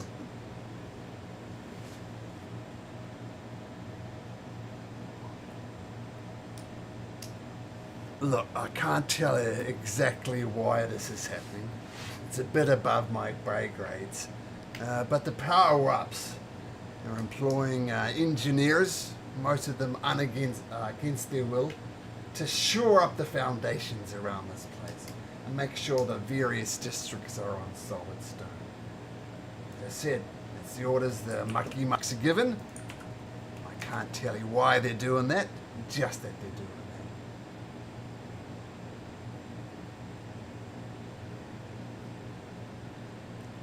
I have some follow-up questions.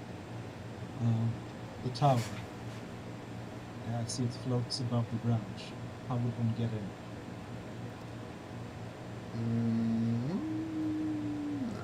Well, once again, friend, that's a bit above my pay grade.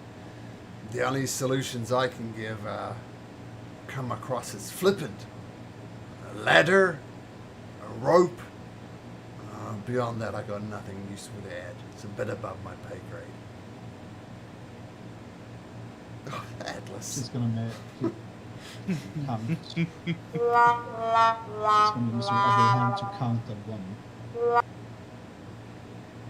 Just show it to him. Okay.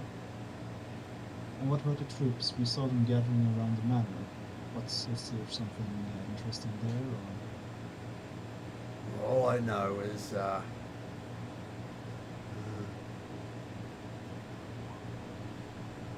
there's a lot of orders coming out from a commander at the this is like a mansion they've taken over. It's a rather devout member, calls himself Captain Hask. And we're all here to worship the Dragon Queen, but there's worship and then there's outright. What's the word I'm looking for? Zealot. He's a zealot for her. But Captain Hask is giving a lot of orders from that mansion. Look, I've given you a name. I've told you the big picture. I think it's time for me to go on my way. Final one.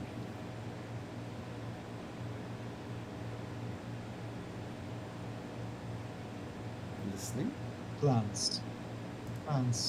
What is the army's plans for now? Is it to take Palaman? Is it to spread itself? What is it? Kayla, yeah, take care of yourself. Always the first priority, so rest up, and we'll see you next time. And that's good. Okay. Not feeling well, so okay, fair enough. Okay, so sorry, I lost my train of thought. You want to ask that again, Christian? Oh yeah, ask him about the army's plans. Is it Palaman or something like that? Yeah. What is the army's plans for troop movements? Well, oh, yeah, look at that, 3 net ones in a row. That's amazing. Wow. is that a Just 1 roaming in around. Ah, 8,000 chance or 800? Yeah, I think it's something like that. 20 times 20 is 400. Yeah, 8,000. Hmm. Impressive. Look, I hate to be the one to keep harping on about this, but it's a bit above my pay grade. But most of the people are saying nothing short of world domination. The whole of these lands. So if you want to dominate the world, where would you start? It's the only information I can give. Once again, above my pay grade. Atlas, yeah, still afraid. dig deeper. Why Kalama? Why Volta? There's nothing here. Like, I can't emphasize this enough. It's above my pay grade. If you want to know the master plan, Knight of Solomnia, it's not one I can give you. Would Atlas be able to make the saves at advantage since Estinian's kind of standing in front, blocking line of sight, and kind of trying to reassure him? Sure. Atlas, make another wisdom save at advantage. 15 was the DC. So, yeah. You eventually, thanks to Estinian's calming presence, you are no longer afraid. Okay, final question. You said that last time. You said that last time. I changed my mind, and now, well, if you want to live, I decide Oh. to waste. Malcolm, are you sure it was 15? Because I made a 15. I went scroll up the log. I made a 15 when it first tried to save me, and I failed. Oh, you're still peeing your pants then. Fair enough. Yeah, yeah. Final question. Lord Soth, what do you know? He's a badass. Once again, you're asking me for questions above my pay grade. Just I've get told you. out before we kill you. Make the dash to the other side of the bridge. Technically, if anybody wants to take a swipe at him, they could. Now, finally, Atlas. You guys letting him go? Anybody attacking and shooting him in the back or anything? My honor is my life, but well, that's mine. It's Atlas. So.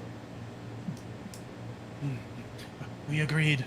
I will not dishonor Habukak by breaking our agreement. Andvar? I kind of feel that we should have asked him what he was going to do now. Is he going to fall back into ranks, or is he going to redeem himself? Or He said him? he would leave the city. Yeah. To do what exactly? To join the ranks somewhere else? Who knows? Mm-hmm. But oh well. Yeah, I'm not gonna attack either. Stinian? The agreement was that we'd let him leave, so I'm not going to dishonor our word. And leave he does. Alright, let's take a short break and we'll carry on with the exploration of the City of Lost Names when we get back. Okay, see you guys in 5. Yep.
So, with the Draconians, 2 Draconians dead and 1 fleeing, according to his word, the city, what do the heroes do?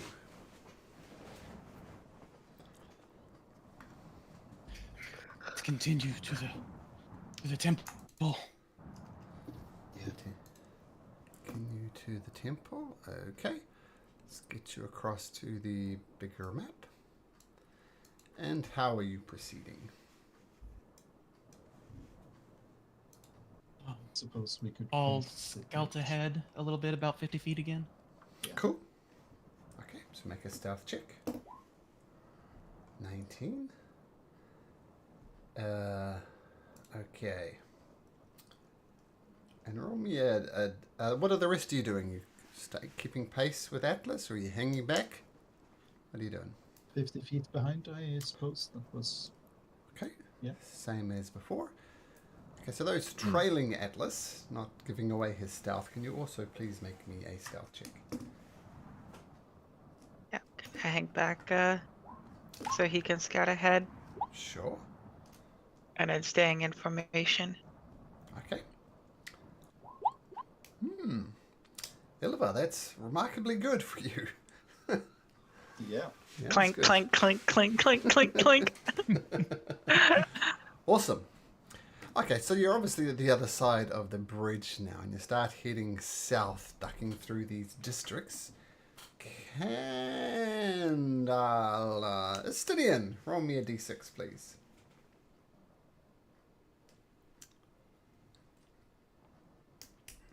4. A 4.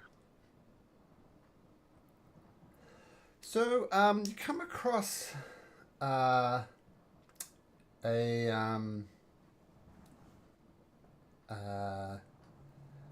there's a stern man. It's a statue of like about 20 feet tall, so it's quite a big statue.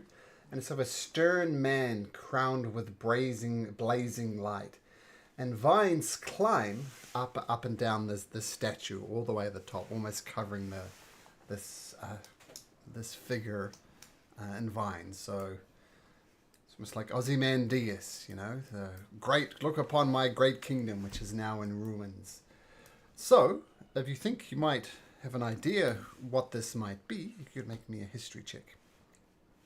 Anyone who think that would be appropriate for the character.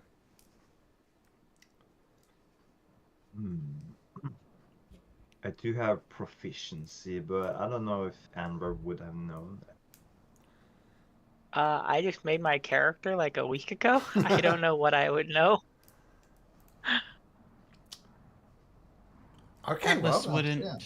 since he was Yeah. a pirate before he got captured. Yeah, it was gonna roll with a -1, but sure. maybe the. I'm a picture of- military soldier man the entire time. Yeah. So some man of note, but beyond that, you don't know. You carry on through the city, though, as stealthily as you can, with Istinian providing percussion from the back. And you come across the temple that you saw before. You all managed to get there safe enough. It seems from this point south, though, it's going to be a lot more harder to sneak through the city. Like most of this northern area is more or less abandoned, but you see lots of activity heading to from the south of you. So keep that in mind. Okay. So.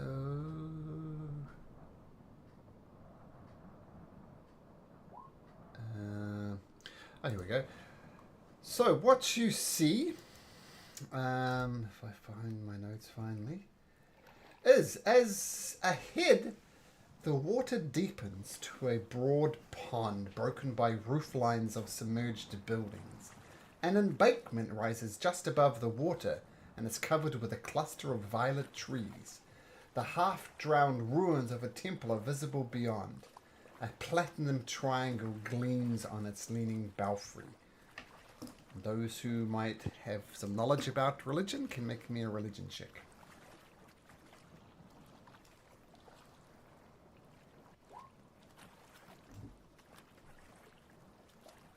showed up in the fairy tales. We'll see.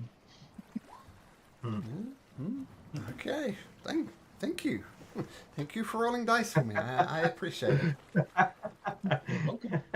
Oh, Estinian's going to give it a go, is she? Or is she typing?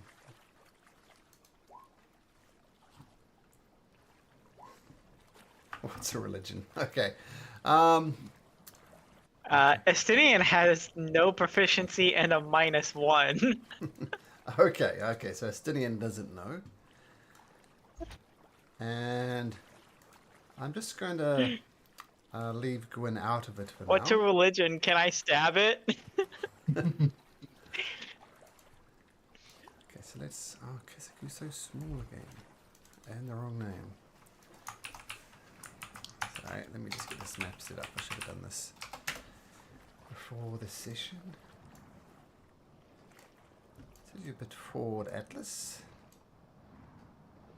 And Ilva and Andvar is for you. Okay, just do a more check on this map. Okay, they've done the lighting slightly odd on this map. No, not that I would have done it this way. But beyond this row of purple trees, actually, what I'll do. Oh, you see, no, there's a paladin beyond these trees, but you don't kind of see it with the way that the land is risen.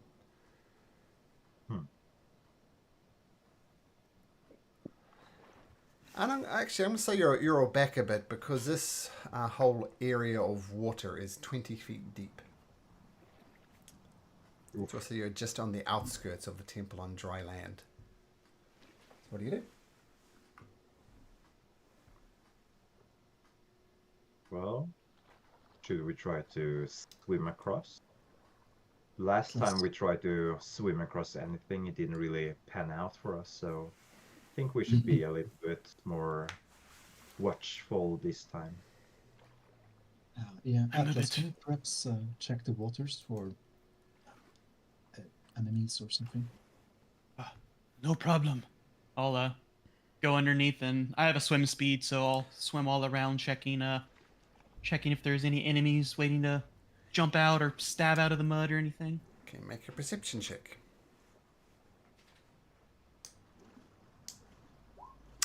You give the outside waters a thorough search, and there's not much of interest. About the only thing you find is there's a stairway here which will provide a bit easier access to the central area.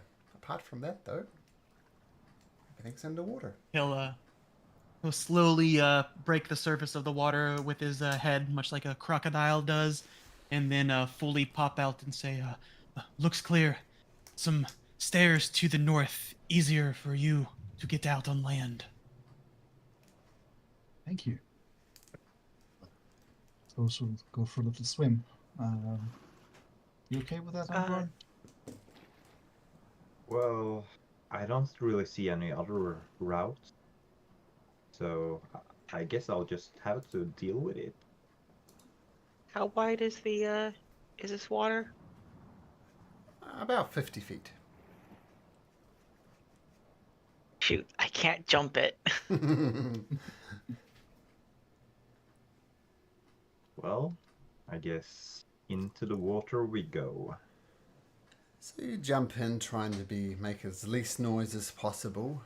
Stinian and Elver are finding that difficult with their armor, but feel free to get up on these wooden steps. You swim across easily enough, with nothing coming up. How much time do we have? Time for what? Like you're talking in game as a player or as a PC or?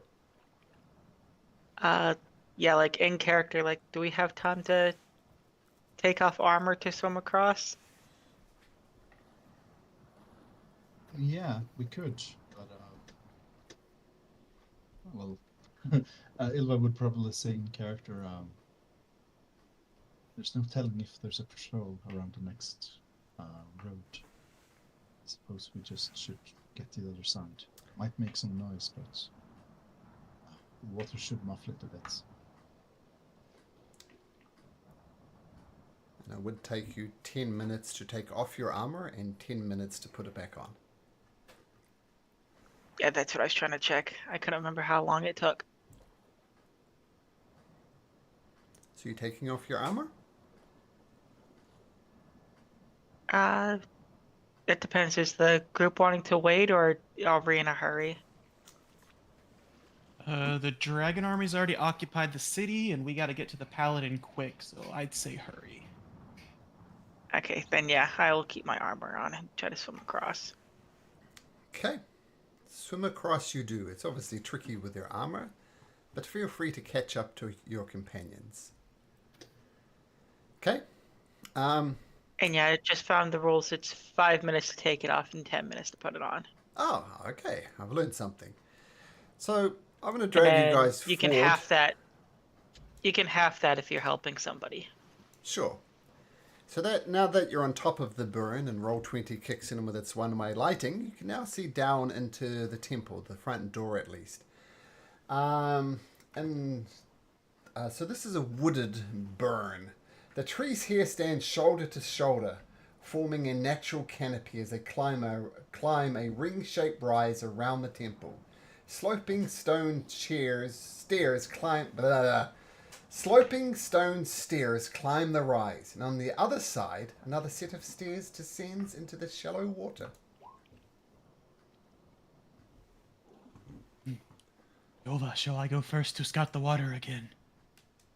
Yeah, go ahead, Atlas. What about this building? Just as Atlas dives into the building, you hear in a very slow, deep voice, each defiler that you send to my garden meets the same end. Be gone. And you notice a tree that was just a tree before pops up, and That did not go the way I wanted it to. and another one pops up over here, and they go to attack. Can everybody please Roll for initiative. Oh. Oh,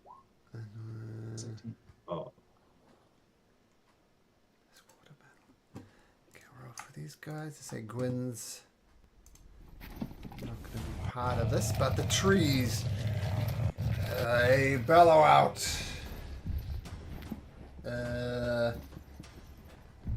They bellow out a lot less stutteringly than Malcolm. Each defiler you send to my garden meets the same end. Be gone! And these two trees start animating. Andvar, what do you do? well, Andvar's gonna be a little bit on edge. He's going to take the disengage action. And he's going to move towards the building on the other side. Sure. And he's going to say, wait a minute, we don't want to defile anything. We're just looking for a paladin. Maybe you could help us so we can be on our merry way? Lies! You speak nothing but lies like everyone else. You can make a persuasion check, though, if you like. Yes, please. To the sound. Oh. What are you here for if not to defy nature itself? You're a blight on these lands. Personally, I enjoy nature very much, and I don't want to defile it in any kind of way. But we don't really know anything about these parts, and we would like to find a person which we know is a holy man, a knight, a paladin, What was his name again? Do we know his we're name? we're not looking for a paladin. I'm not Aren't sure if we? that's And news to me. There's Oh, Oh, I thought we were Paladin. looking for a pallet. no Oh, paladin like the Paladin. god Paladin. or I thought it was a Paladin. paladin the whole time, just like Tor has. So did I. Yeah, Paladin with an E. I'm Paladin. We'll assume I need to Andvar knows do that what better that than is. Tord. So Exactly. Yeah, probably. One of the first gods. Okay. We're looking for a deity. I couldn't care less. The land should be this god. But you seem different to the other trespassers in my grove. Are you here to do harm to the grove? Or will you meet the same fate as the others? and you didn't notice it before because no one had a high enough passive perception. But I look closely around these trees, and there's dragon army corpses strung up into the trees. Still fully Wow, armored. 17 is not high. No, it was an 18. 18, no, it was an 18? Wow. 18, yes, 18 was the check. But now this tree has pointed it out. You notice his body's here. And you are not here to defile my grave. As long as you do no damage, you are free to enter the temple. We don't want to we don't want to defile anything. We want to treat nature and the grove with respect. We're just looking for a paladin. You may That pass. is our only goal. And Andvar, way to pull out a 24. The DC to convince the trees that you weren't here to harm them was 20. Nice. Oh. I guess Ooh, the nice. bad luck with the dice rolling in the XM had to give some way here. Let me just do a few attacks just to see. So they get 2 slam attacks. That was a 28 and a 21, doing 19 and 18 bludgeoning damage each. And Way they to can both also hit me. can throw rocks. There we go. That rock throw was a 24 with a 30 bludgeoning damage. So this would have been a 30. hard battle. Wow. So you get a cheer. well, Well, that wasn't a natural 20. Natural You got a 20! hit there, Andvar. Well done. yeah, that's good. That's good. So good. Okay. Um, So this was just you dipping your toe into the water, Atlas, when this happens. Okay. Yeah. I'm after hearing all that, I'm not going to scout anything. Because since I am a servant of Havelcook and this guy is obviously holy as well, I'm going to just wait for the party and proceed as a group toward the front door.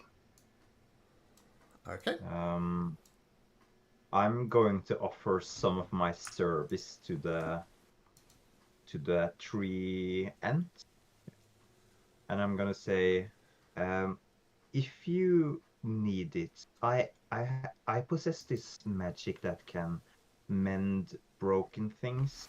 It's not much, but if the foul creatures that trespassed into your grove did any damage, maybe I could try to fix it.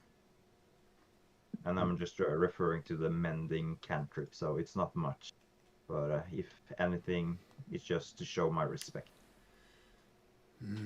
Much damage have been done from the interlopers. You may proceed to mend. And you look around the grove, and maybe if you here did like a full week of gardening, things would be better. So I'm not going to spend a full week, but I'll spend the time that we are here to Okay. do as much mending as I can. Okay. So you spend that. And I sent you the I sent you the table for donning and doffing armor. Yeah, I see that. Thank you very much. Just when you think you know every rule, you learn some more rules. I thought it was 10-10. Okay, thank you for that. Yeah, it depends on how heavy your armor you're wearing. Okay, good to know. Okay, so how long are you spending?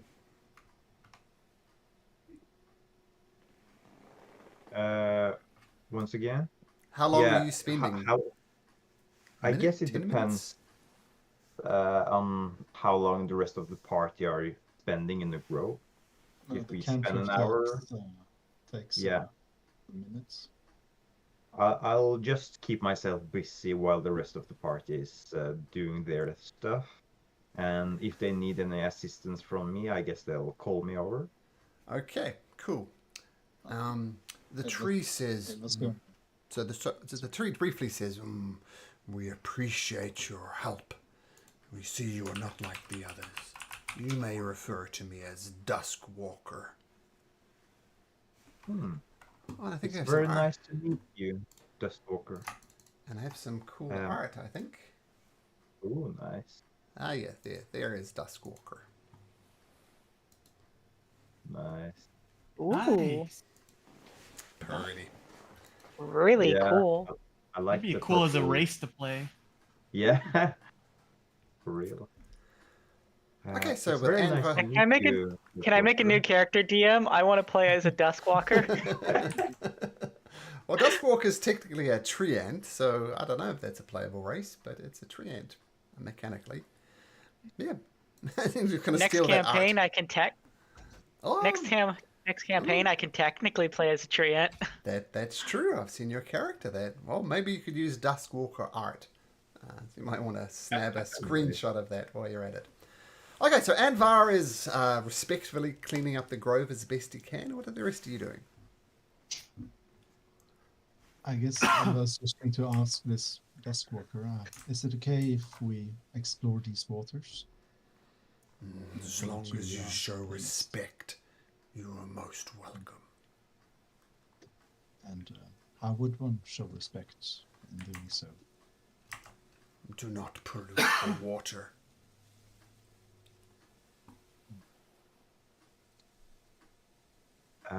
If you guys are to jump into the water, may I suggest leaving, well, most of your items on the surface in case you were unlucky to bring something that would pollute the water? That sounds dangerous, Andvar. I can't really let go of my equipment in case something dangerous is inside. Well, what about you bring your equipment, but maybe you leave your backpack? oh, yeah. That's fine. Okay. Is this pollution? It's just going to point to your armor and weapon. That is metal. It should be fine. Do not bring organic material inside the lake. Food. She's going to leave her backpack, at the Okay. stairs. So just the essential armor and weapons, okay? I'm feeling like the TSA here. It's leave all food items behind before you board the plane. No water bottles, even if it's clear liquid. No organic materials. Does that mean we're not allowed to go into the lake? Well, I don't know. Maybe a dead organic material. Anyway, so you leave behind all but the essentials. And what do you do? So we are free to explore the waters now. Just To the east is the temple. just do a quick check over in case something dangerous is awaiting us. And can you find out how deep it is? Atlas will respectfully just start to walk so Yulva can see how much he sinks down into the water. Goes pretty quickly. It falls down to about 20 feet. And are you having a look around? I'll poke up real quick and I'll say, here, drops 20 feet. Interested temple underwater. And I'll take a breath and go down to take a look around. Okay. Make me a perception check.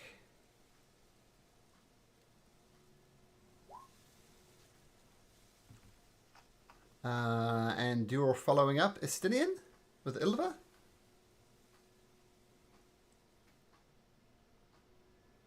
Yep, I'll be with Ilva. Okay. Atlas. Back you up just a little bit. Did the map just go? Did the map just go weird? It does when you step down here. Yeah. Yes, this is the way the dynamic lighting works. You have to be up on the burn to see it, so it would have chopped off some of it. Atlas, as your friends are just about to tip the toe in the water, you spot a creature just hovering about here. And it looks as if it's trying to ambush you. But it's waiting for more people to... Well, you don't know why, but it hasn't yet ambushed you. It looks like this. Ooh. How that it can't cast fireballs.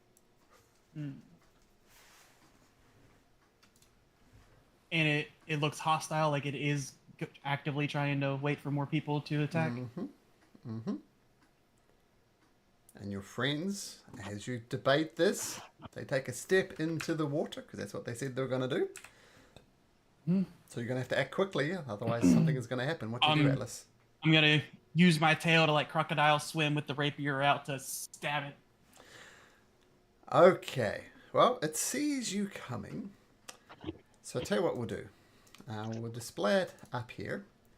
And we'll roll for initiative. And then you and it will get an action. And then everybody else will kick in. Okay? So. Roll for initiative.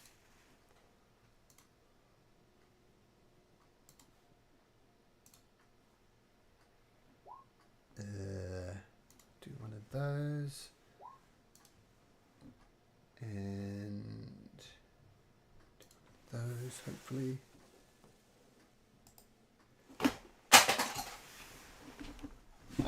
Drop my mouse.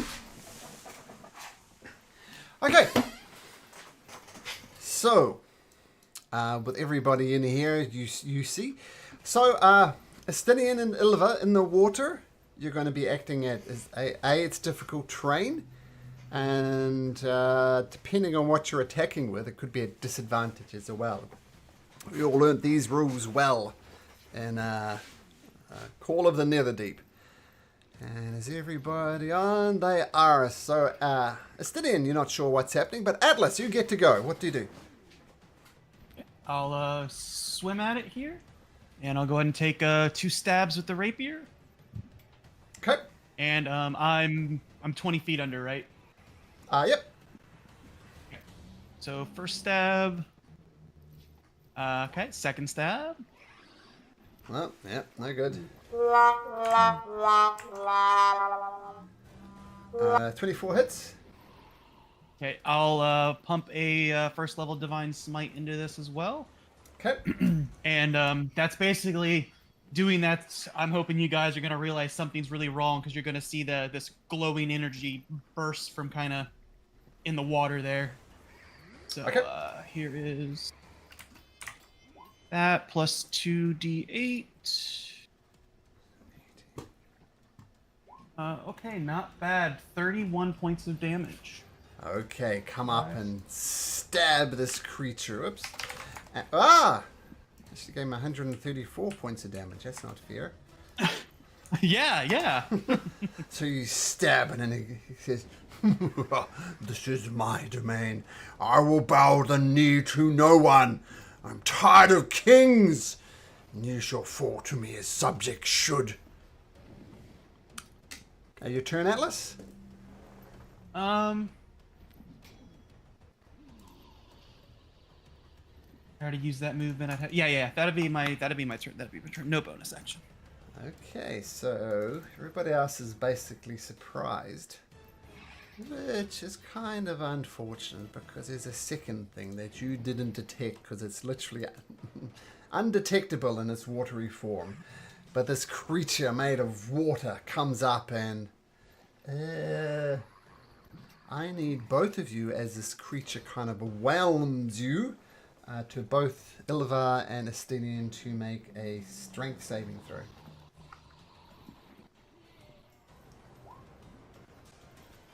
Illiva, you dig deep, but it's caught you by surprise. Estinian, you make it, though. Can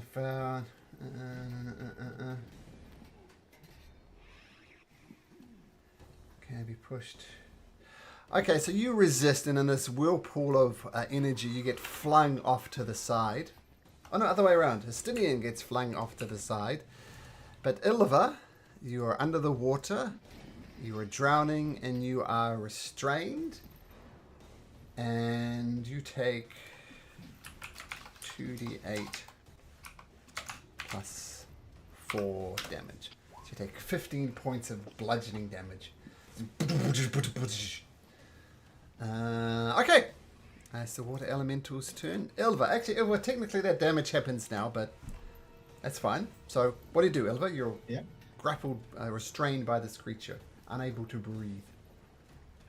I'll try to break out. Try to push myself out of it, I guess. Okay, that will be an action, and make another athletics or acrobatics. Probably. Okay, so you break free using your action to free from the grasp of this creature. Feel free to move. Here. Okay. And catch my breath, spit out the water, heave, and yell, Andvar, there's something in the water. Duskwalker, what is this? They are residents of this place. Perhaps they are not as welcoming as I am. Shit. Yeah, she's gonna do a bonus action, second wind. Okay, get some of that damage back. Under the water, away from the sides of the rest of you, you hear... Well, you don't hear anything.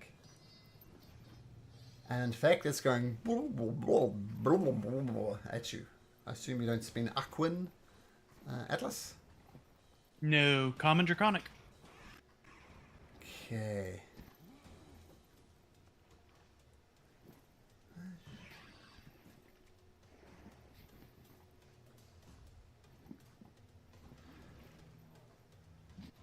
Okay, it swings around to this other side of you.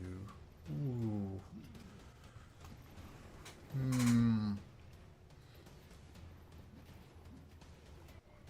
I think you guys are in the perfect alignment. Well, let me double check. Double check. We'll do this square. I feel there's a lightning bolt in our future. Not a lightning bolt. Oh, that's not the right one. Tidal wave or something. Will it reach 55 feet is the question. No, it won't. No, Or you're maybe it okay, will. Andvar. I'm just thinking about... Yeah, I think you're okay because you're up on a hill. Yeah, if it would hit the Dust Walker, but it seems... No, it's going to not quite get the right angle, so it's going to swing here, and it's going to be Estinian and Atlas. And make me a dexterity saving throw, then I'll explain what's going on. Ilva is... Oh man, I'm good at my those, God, but apparently not today. Oh. I'm not good at those.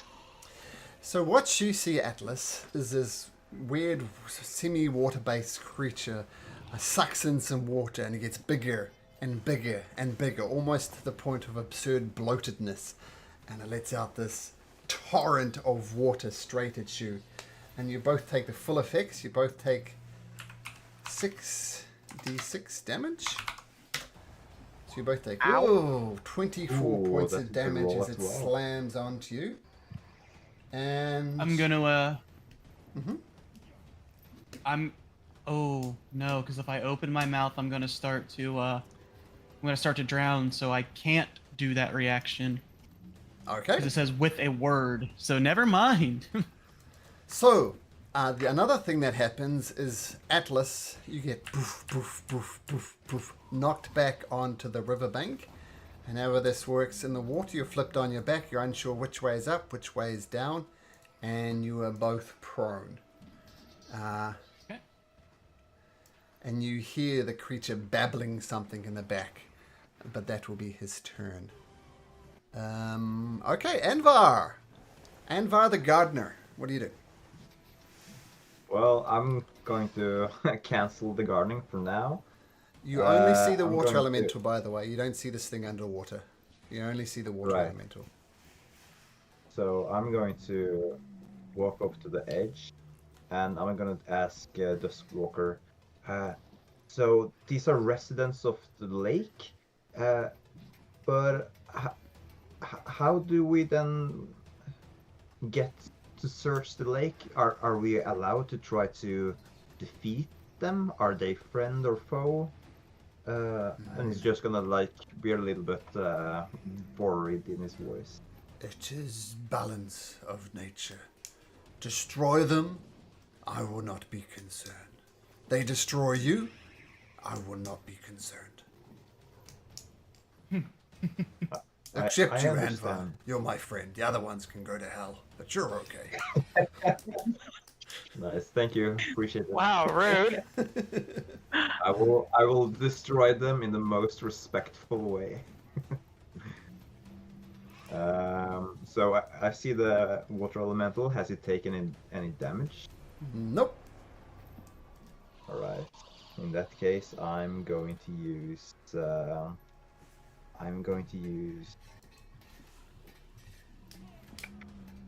I'm going to try a ray of frost against it. I have a feeling that frost would be good against water, but Okay. we'll see. Okay, ray of I assume frost. that hits. The ray of frost does hit. But it does nothing. It does something, actually. It's slowly, part of its watery form is now icy form. You notice some of its movement is reduced, so it's not quite as fast. Mechanically, its speed is reduced by 20 feet because it took some cold damage. Right. Might not be relevant, but we'll see how that works out. Okay, cool. Estinian just managed to barely dodge out of the way of this water element. What do you do?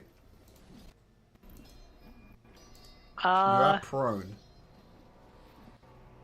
Yeah, that jet of water really hurt.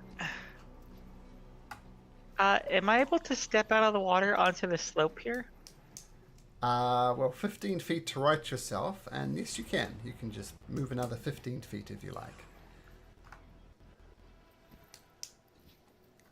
Yeah, I'll step over here onto the shore.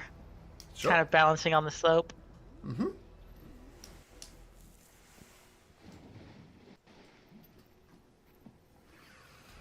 So we have permission to dispatch these beasts then? You don't get a response. Yeah, just And yeah. He said that we could. Then Yeah, I we will don't know. pokey poke. Okay. And Actually, seeing that part of it's frozen, could I maybe like hit with the blunt part of the pole arm to kind of like shatter the frozen part? You can certainly. I was try. waiting for that button. okay, make an attack. If you want to hit a specific part, I'm going to make it harder to hit, but I will give you extra damage if it does hit. Yeah, I'm gonna try to aim for the frozen part of this creature with the blunt Okay. part of the pole arm. So this will be bludgeoning instead of piercing. Okay, so you're kind of challenging a million parents out there who have heard "Let It Go" one too many times, and you specifically attack Frozen, and you do hit. And so 26. Roll me another D8, and we'll add that to the damage. So another 5 points of damage. Just frozen parts of it shatters off. Okay, nice attacks. Is that your turn? Yep, that'll be my turn. Atlas. Oh, wait, do I actually... Is that a bonus action? And then as a bonus action, I will also take a breath. With second wind? Okay, beautiful. Yep. Atlas Atlas tossed through the water. Not sure what way's up, which way's down. What do you do? I'll go ahead and stand up. And now that I have my bearings, there's another fish thing creature deep in the water. Going back in. Against my better judgment, I'm going to cunning action dash and use my other 15 feet to jump back in the water and use my tail to crocodile swim back to the creature. Okay, And stabby stab. with your roguish abilities, you can do that. Okay. First stab Stab. and a hits. second stab. He responds back, but you have no idea what he's saying. But 22. The first one, Yep, both hit. the first one, I'm going to burn a second level slot for Divine Smite, so an extra 3d8 on top of this, and also Okay. sneak. I am going to use. I'm going to use Piercer to reroll that 1 because that is just horrendous Okay. on the d8. So okay, much better. A 3. So Extra 2 damage. 16. Yeah, 16 damage on that. Plus, let's do the 2d8 for Divine Smite. 12, so 30 total? No, 28 total. For the first attack. And second attack hit, so here's the damage. No sneak. Can't reroll that one, so 7 piercing. Oh, yeah, you did hit. Yeah, 7 piercing. Okay, let me just check. Yep, okay, 7 points of damage. Got it. You see green blood flowing out of him, but he's still very much alive. And that's the turn. Okay, now. Eeny, meeny, miny, mo.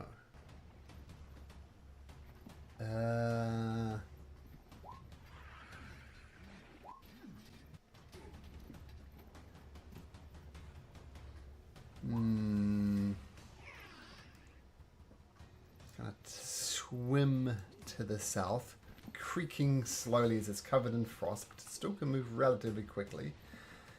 And 2 massive forms of torrents of water go to punch you in the face, Estinian. The first one, boom! Natural 20, 25 points of damage as it just clocks you right in the Natural face. 20! Den gets its own cheer. And it comes back in with an uppercut. Natural 20. Oh my gosh. Natural 20 again? Wow. Another 22 points of damage. I was debating whether I should have wow, but this worked out much better. Now let's see what I can do with the reverse I think atlas I and took do a an, breath. Yeah, I am I was almost thinking about down. see my next roll I can do with the reverse atlas and roll another natural 20 times and another natural 20. All right, let's see. Elva, you just watch a Stinian just get uppercut, roundhouse. What do you do? Yeah. Well, I'm gonna attack this thingy. Let's see. Yeah. Stabby stab. Yeah. Seems a bit dangerous. First, test the waters with a normal attack. Okay, since you're balancing on land, no disadvantage. That hacks into it with a 22. It's a hit. So 10 damage. 10 damage. I'll put hit point bars on these things I found already so you can see. Okay. You I'll might do not another want to one. look at this hit point bar, Doug. It might depress you. No, actually, for only me attacking it with 2 rounds, that's pretty good. Okay. Reroll. Reroll. Hey, the you did a 4. pretty good amount of damage there. Let's see. Yeah. So that's another 10 damage. Another 10, yep. Bonus action. Yeah, I want to. I see Atlas is probably having some trouble.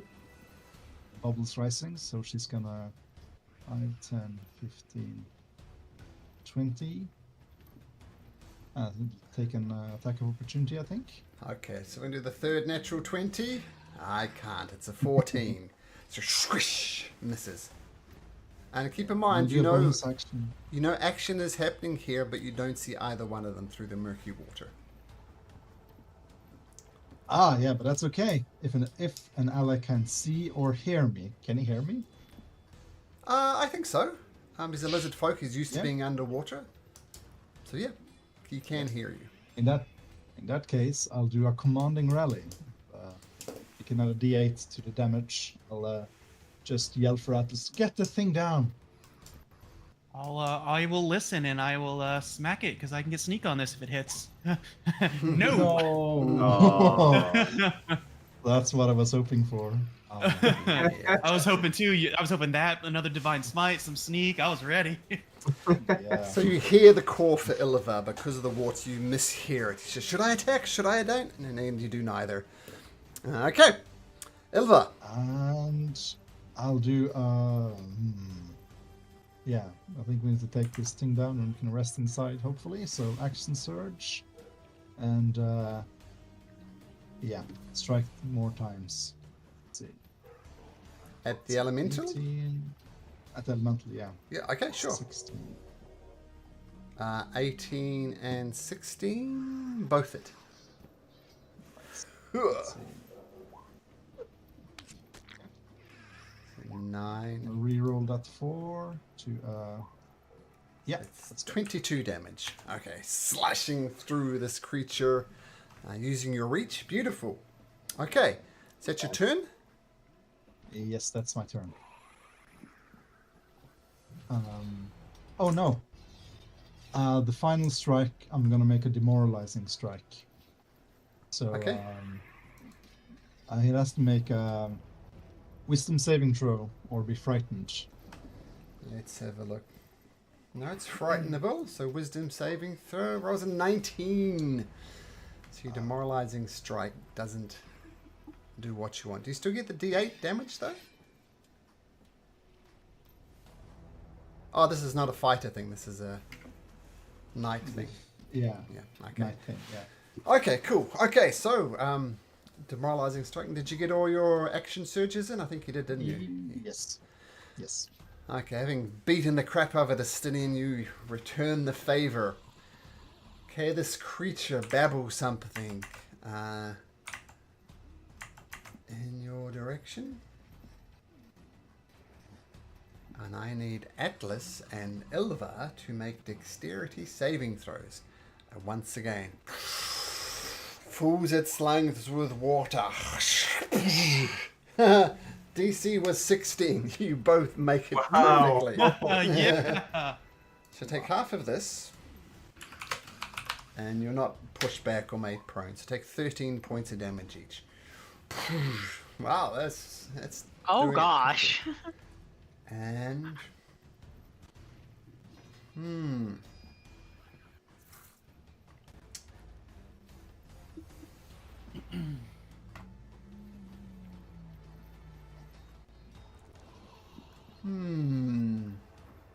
If you're trying to swim away, Malcolm, my reaction was burned from Yulva, Yeah. so I don't have it. yeah, that's what I'm considering.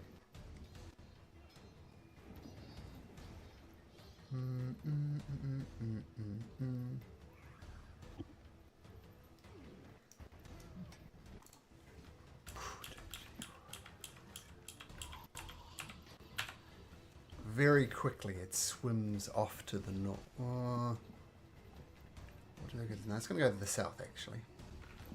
Get my map organized. Goes to there.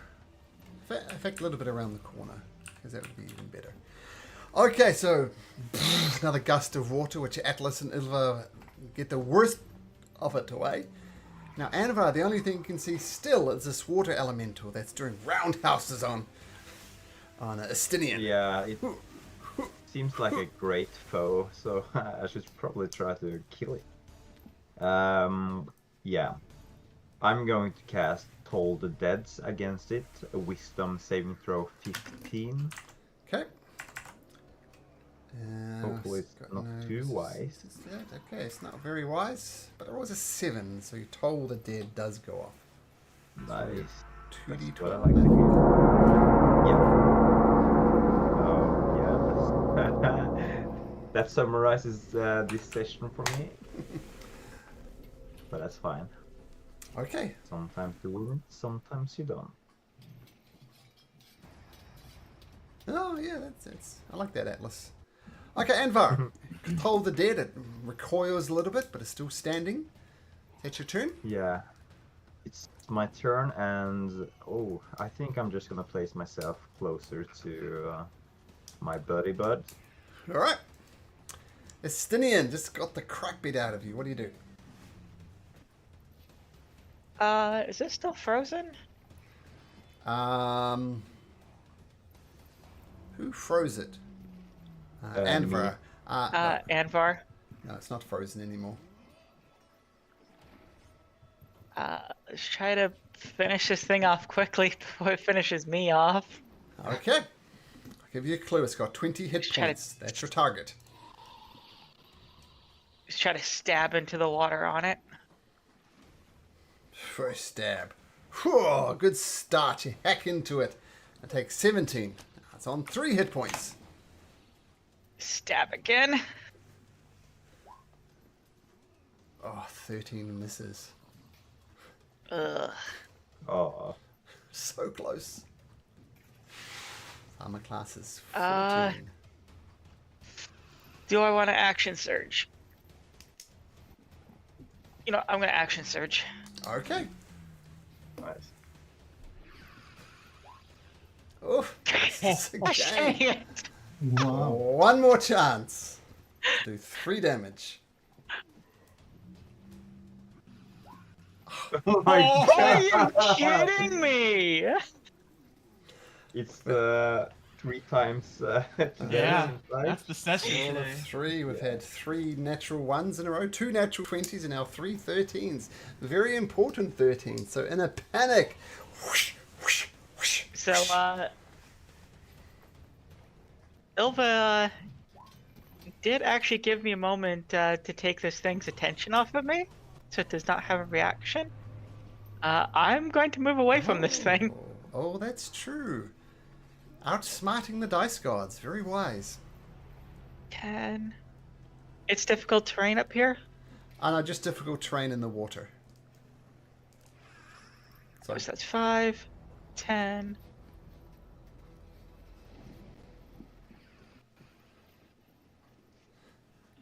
$15.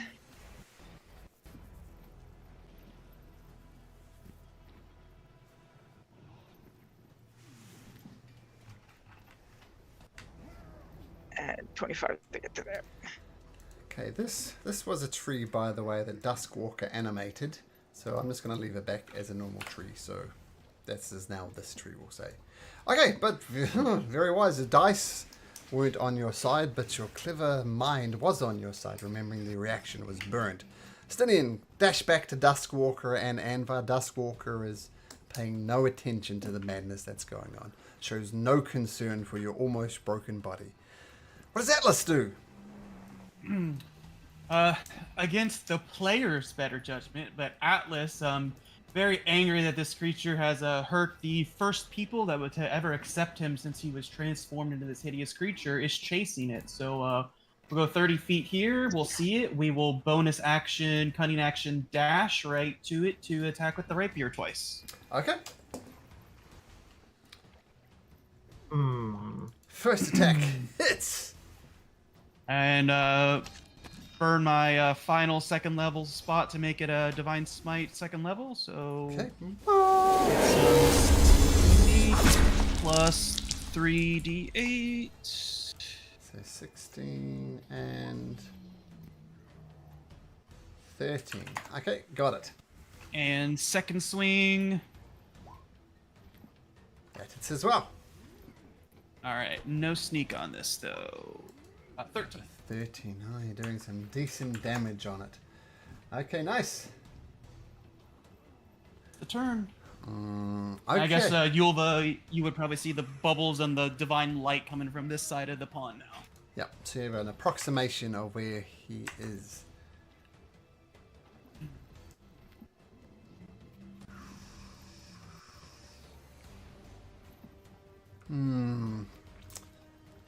Now, the elemental.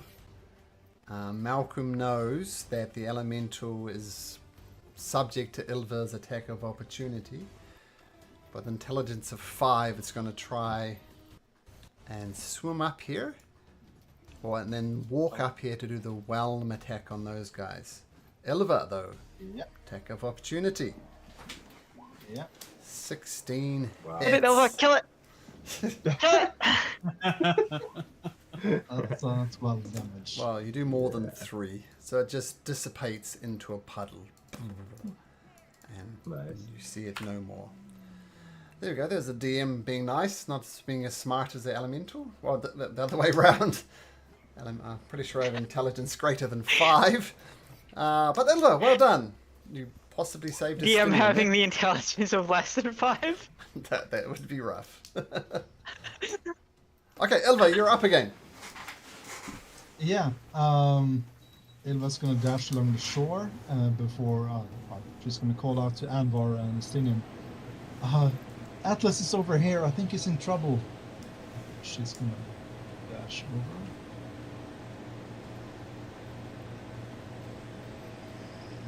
Here, I think. Okay. Bit into the water. Alright. Don't want to deprive you of your reaction to reduce damage, so I'm gonna do a bonus action. Oh, I'm out of second level spell slots, so that doesn't matter. Okay. She's gonna throw her dancing longsword into the water. Nice.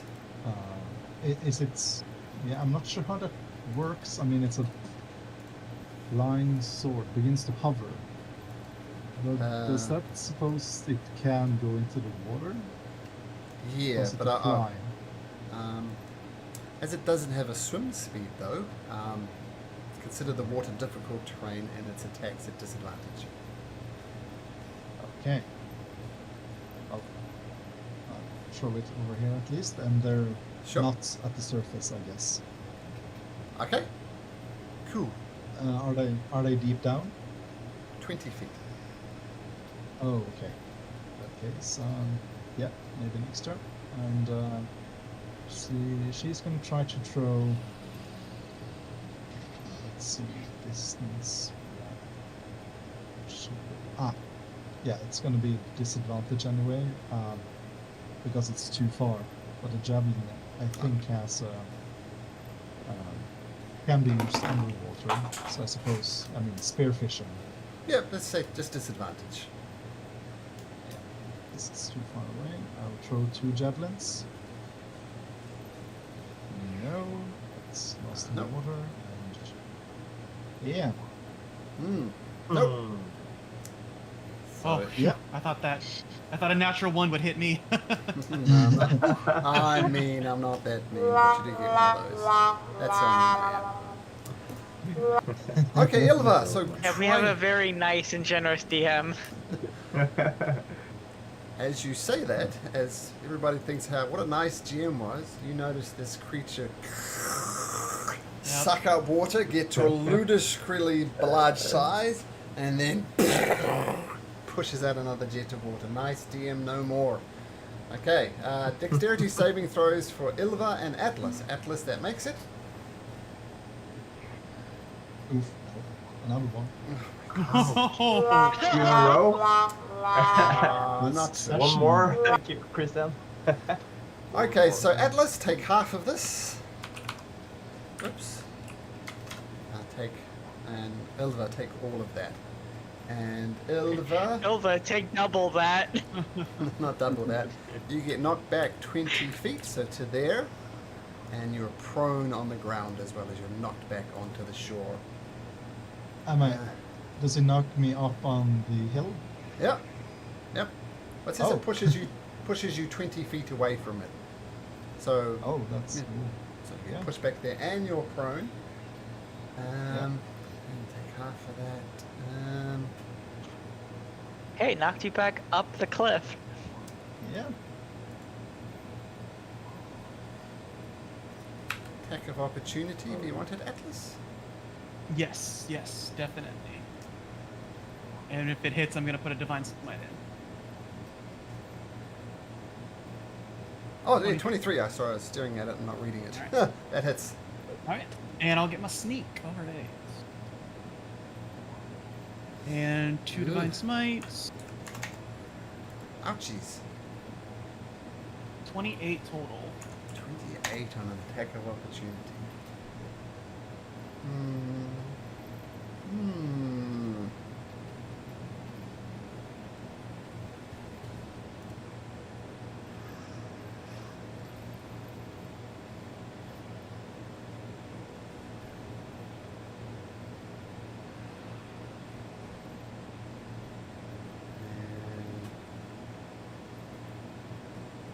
Okay, so it gets 90 feet away.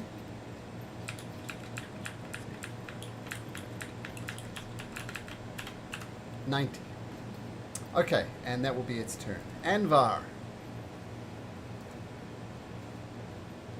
Andvar still doesn't really see what's happening, so well, he's going to go follow the edge of the water, and he's going to say, "Where's Atlas? Ilva, are you okay? Maybe we should try to get out of the water." Okay, I think Atlas is in the water. It's pursuing it, but I think he's hurting. And since I don't really have anything else to use my action on at the moment, or actually that's not true, I'm going to use mirror image just in case. Okay, so 3 versions of you appear. Okay. Just to kind of try to bolster myself defensively in case something were to just pop out and ambush me or whatever. Okay, so multiple versions of you emerge. Estinian. Ilva cuts down the water elemental, your mortal foe. What do you do? Nice job, Ilva.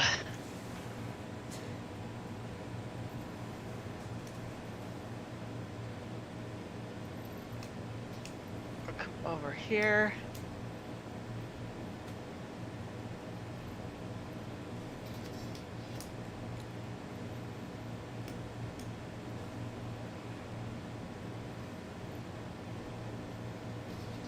Can I see Atlas over there?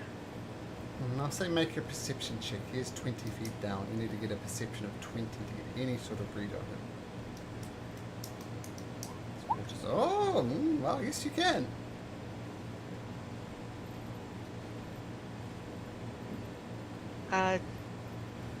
So I'm gonna hold up my my pike, ready to throw it if it looks like there's an enemy near Atlas that's about to attack us. Okay, I'll let you know. You don't see anything yet, but you do see Atlas do something. What does Atlas do? Swimming at an angle straight up 20 feet this way, and he'll break the surface and shout out, "Ran off somewhere. It's very fast. Let's get in the temple while we can." And then he'll take his 10 feet to go for 30 to go down, cunning action, dash, swim all the way down to the doors, and try to open the doors. Okay.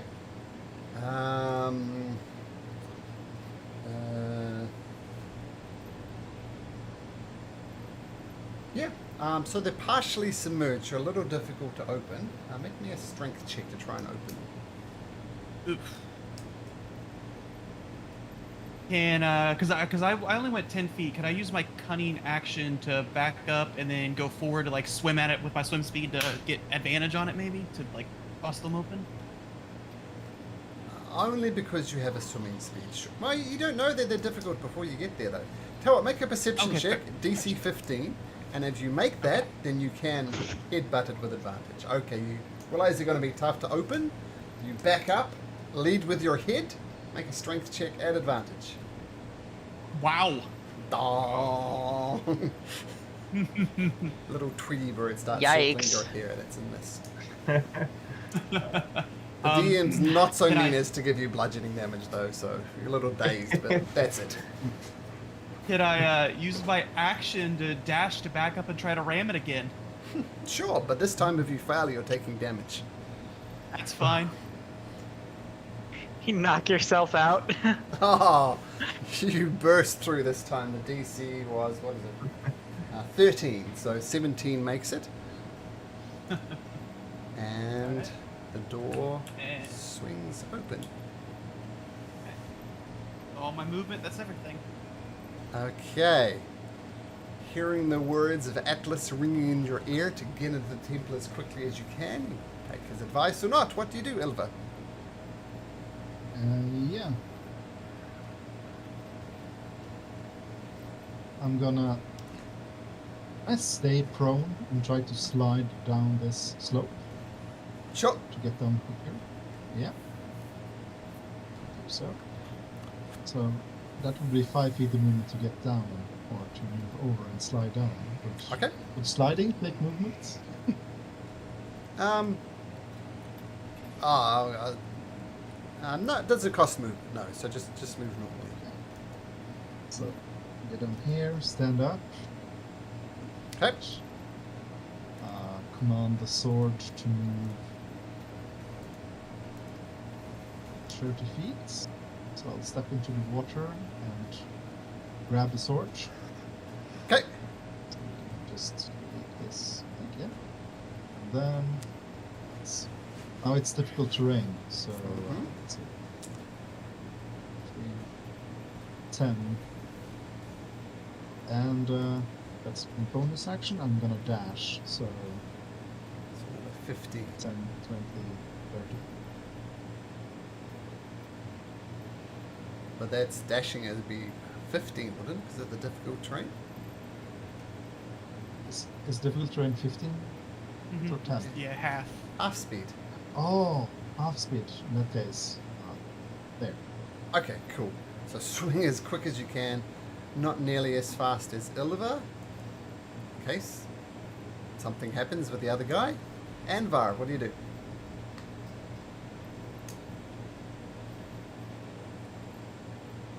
I think Andvar is he's going to stay on land, and he's going to ready a spell. He's going to ready frostbite in case he gets eyes on the creature. Okay, cool. Ready to action, done. Let's mark Yeah, the that's map for it. ready to action. There we go, that looks good. Okay, Andvar, getting ready with a ice bolt thingamajig. Estinian, and Atlas is urging I'll you to just get... say, Yep, alright. he'll just say, I'll try to cover you guys. Try to not use too much time, okay? And Yeah. Okay, Estinian.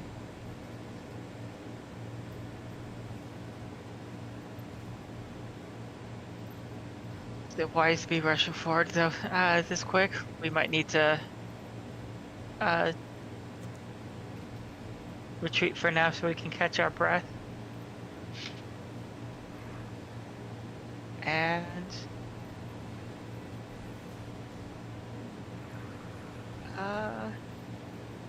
I'll come out over here so I can get a line on inside the temple too. Okay, cool. And I will ready an action to throw my pike at anything hostile in range. Okay, ready to action, done. Okay, Atlas, as you as you lead with your head through the door, you notice something unusual with your passive perception of 17. It's kind of odd, but you notice that in these now kind of shaded areas, they appear to be like pits. What? Let's take this last one. You see those slightly Mhm, different yeah. shaded areas? Yeah, I got you. Yeah, there's one more, but I can't select it. It's weird. Oh! No, they all should be there. Sorry, there's one right here as well. Do you see that one as well? Yes. Yeah, I see the three. Cool. So it's weird. So you're standing on solid ground at the moment. But you know if you stood on that, you would fall down. So it's weird. It's a submerged pit. So do with that information what you will. And what you see around you, murky water covers a triangular chamber. To the east, the large hall narrows to a raised area with an altar. The north side of the building is a tangle of fallen stones and beams. The south side holds 2 doors.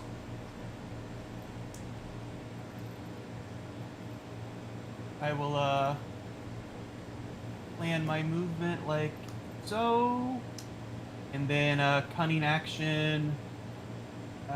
Well, I'll cancel that right here, and then why is that 5 there? Oh, whoa! My whole screen just went dark. I think I did something. You deleted your token. Okay, not that.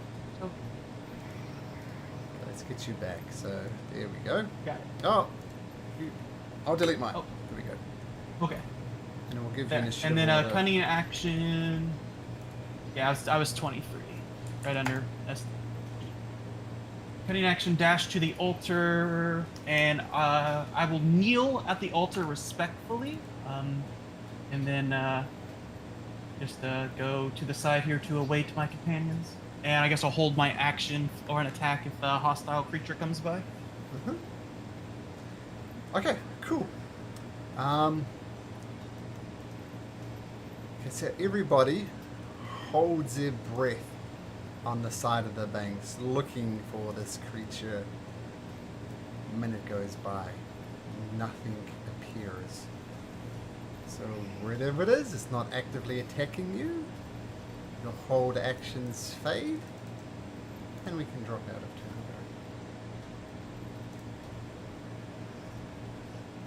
Elva's gonna pop her head out of the water and just yell out at Andvar and Estinian, "Ah, we gotta get inside. It might be safe." It might be safe, but I don't really trust the creature. It might come back at any moment. I think it would be wise if someone kept watch. In that case, maybe I should do that if you guys want to go in and investigate. Might attack you on the shoreline. Is it wise might- that you separate yourself from us? That thing's pretty strong. It could try to take you out while you're separated from us. Well, it could, but I'll try to stay away from the edge of the water just to get an overview. And if I see it, I'll shout out to you guys. Just don't move. If there's entrances inside the temple, don't go there yet. I'm gonna stay with my buddy, but we're connected. I'm bonding with my tree friend. Bonding with my tree friend. We'll talk about nature and how much we love that. Okay. Even though I'm not proficient in nature. So Estinian, Andvar is keeping watch from the banks. What's Estinian doing as Ilva swims towards the temple? Gonna slowly swim after Ilva then.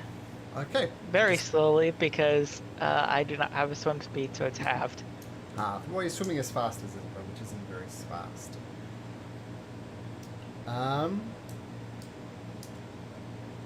Okay. So you swim into there. Estinian, you spot these pits as well. Ilva does not. Careful going forward, Ilva. There's appears to be traps up ahead. Some kind of pitfall trap. Are we on the water? You're more or less. Surface on the other side.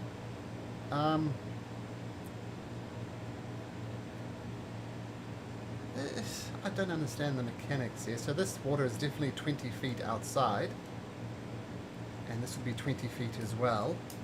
So there are pits 20 feet below you. So you've got no danger of falling into them, but you could swim down and investigate them if you really wanted to.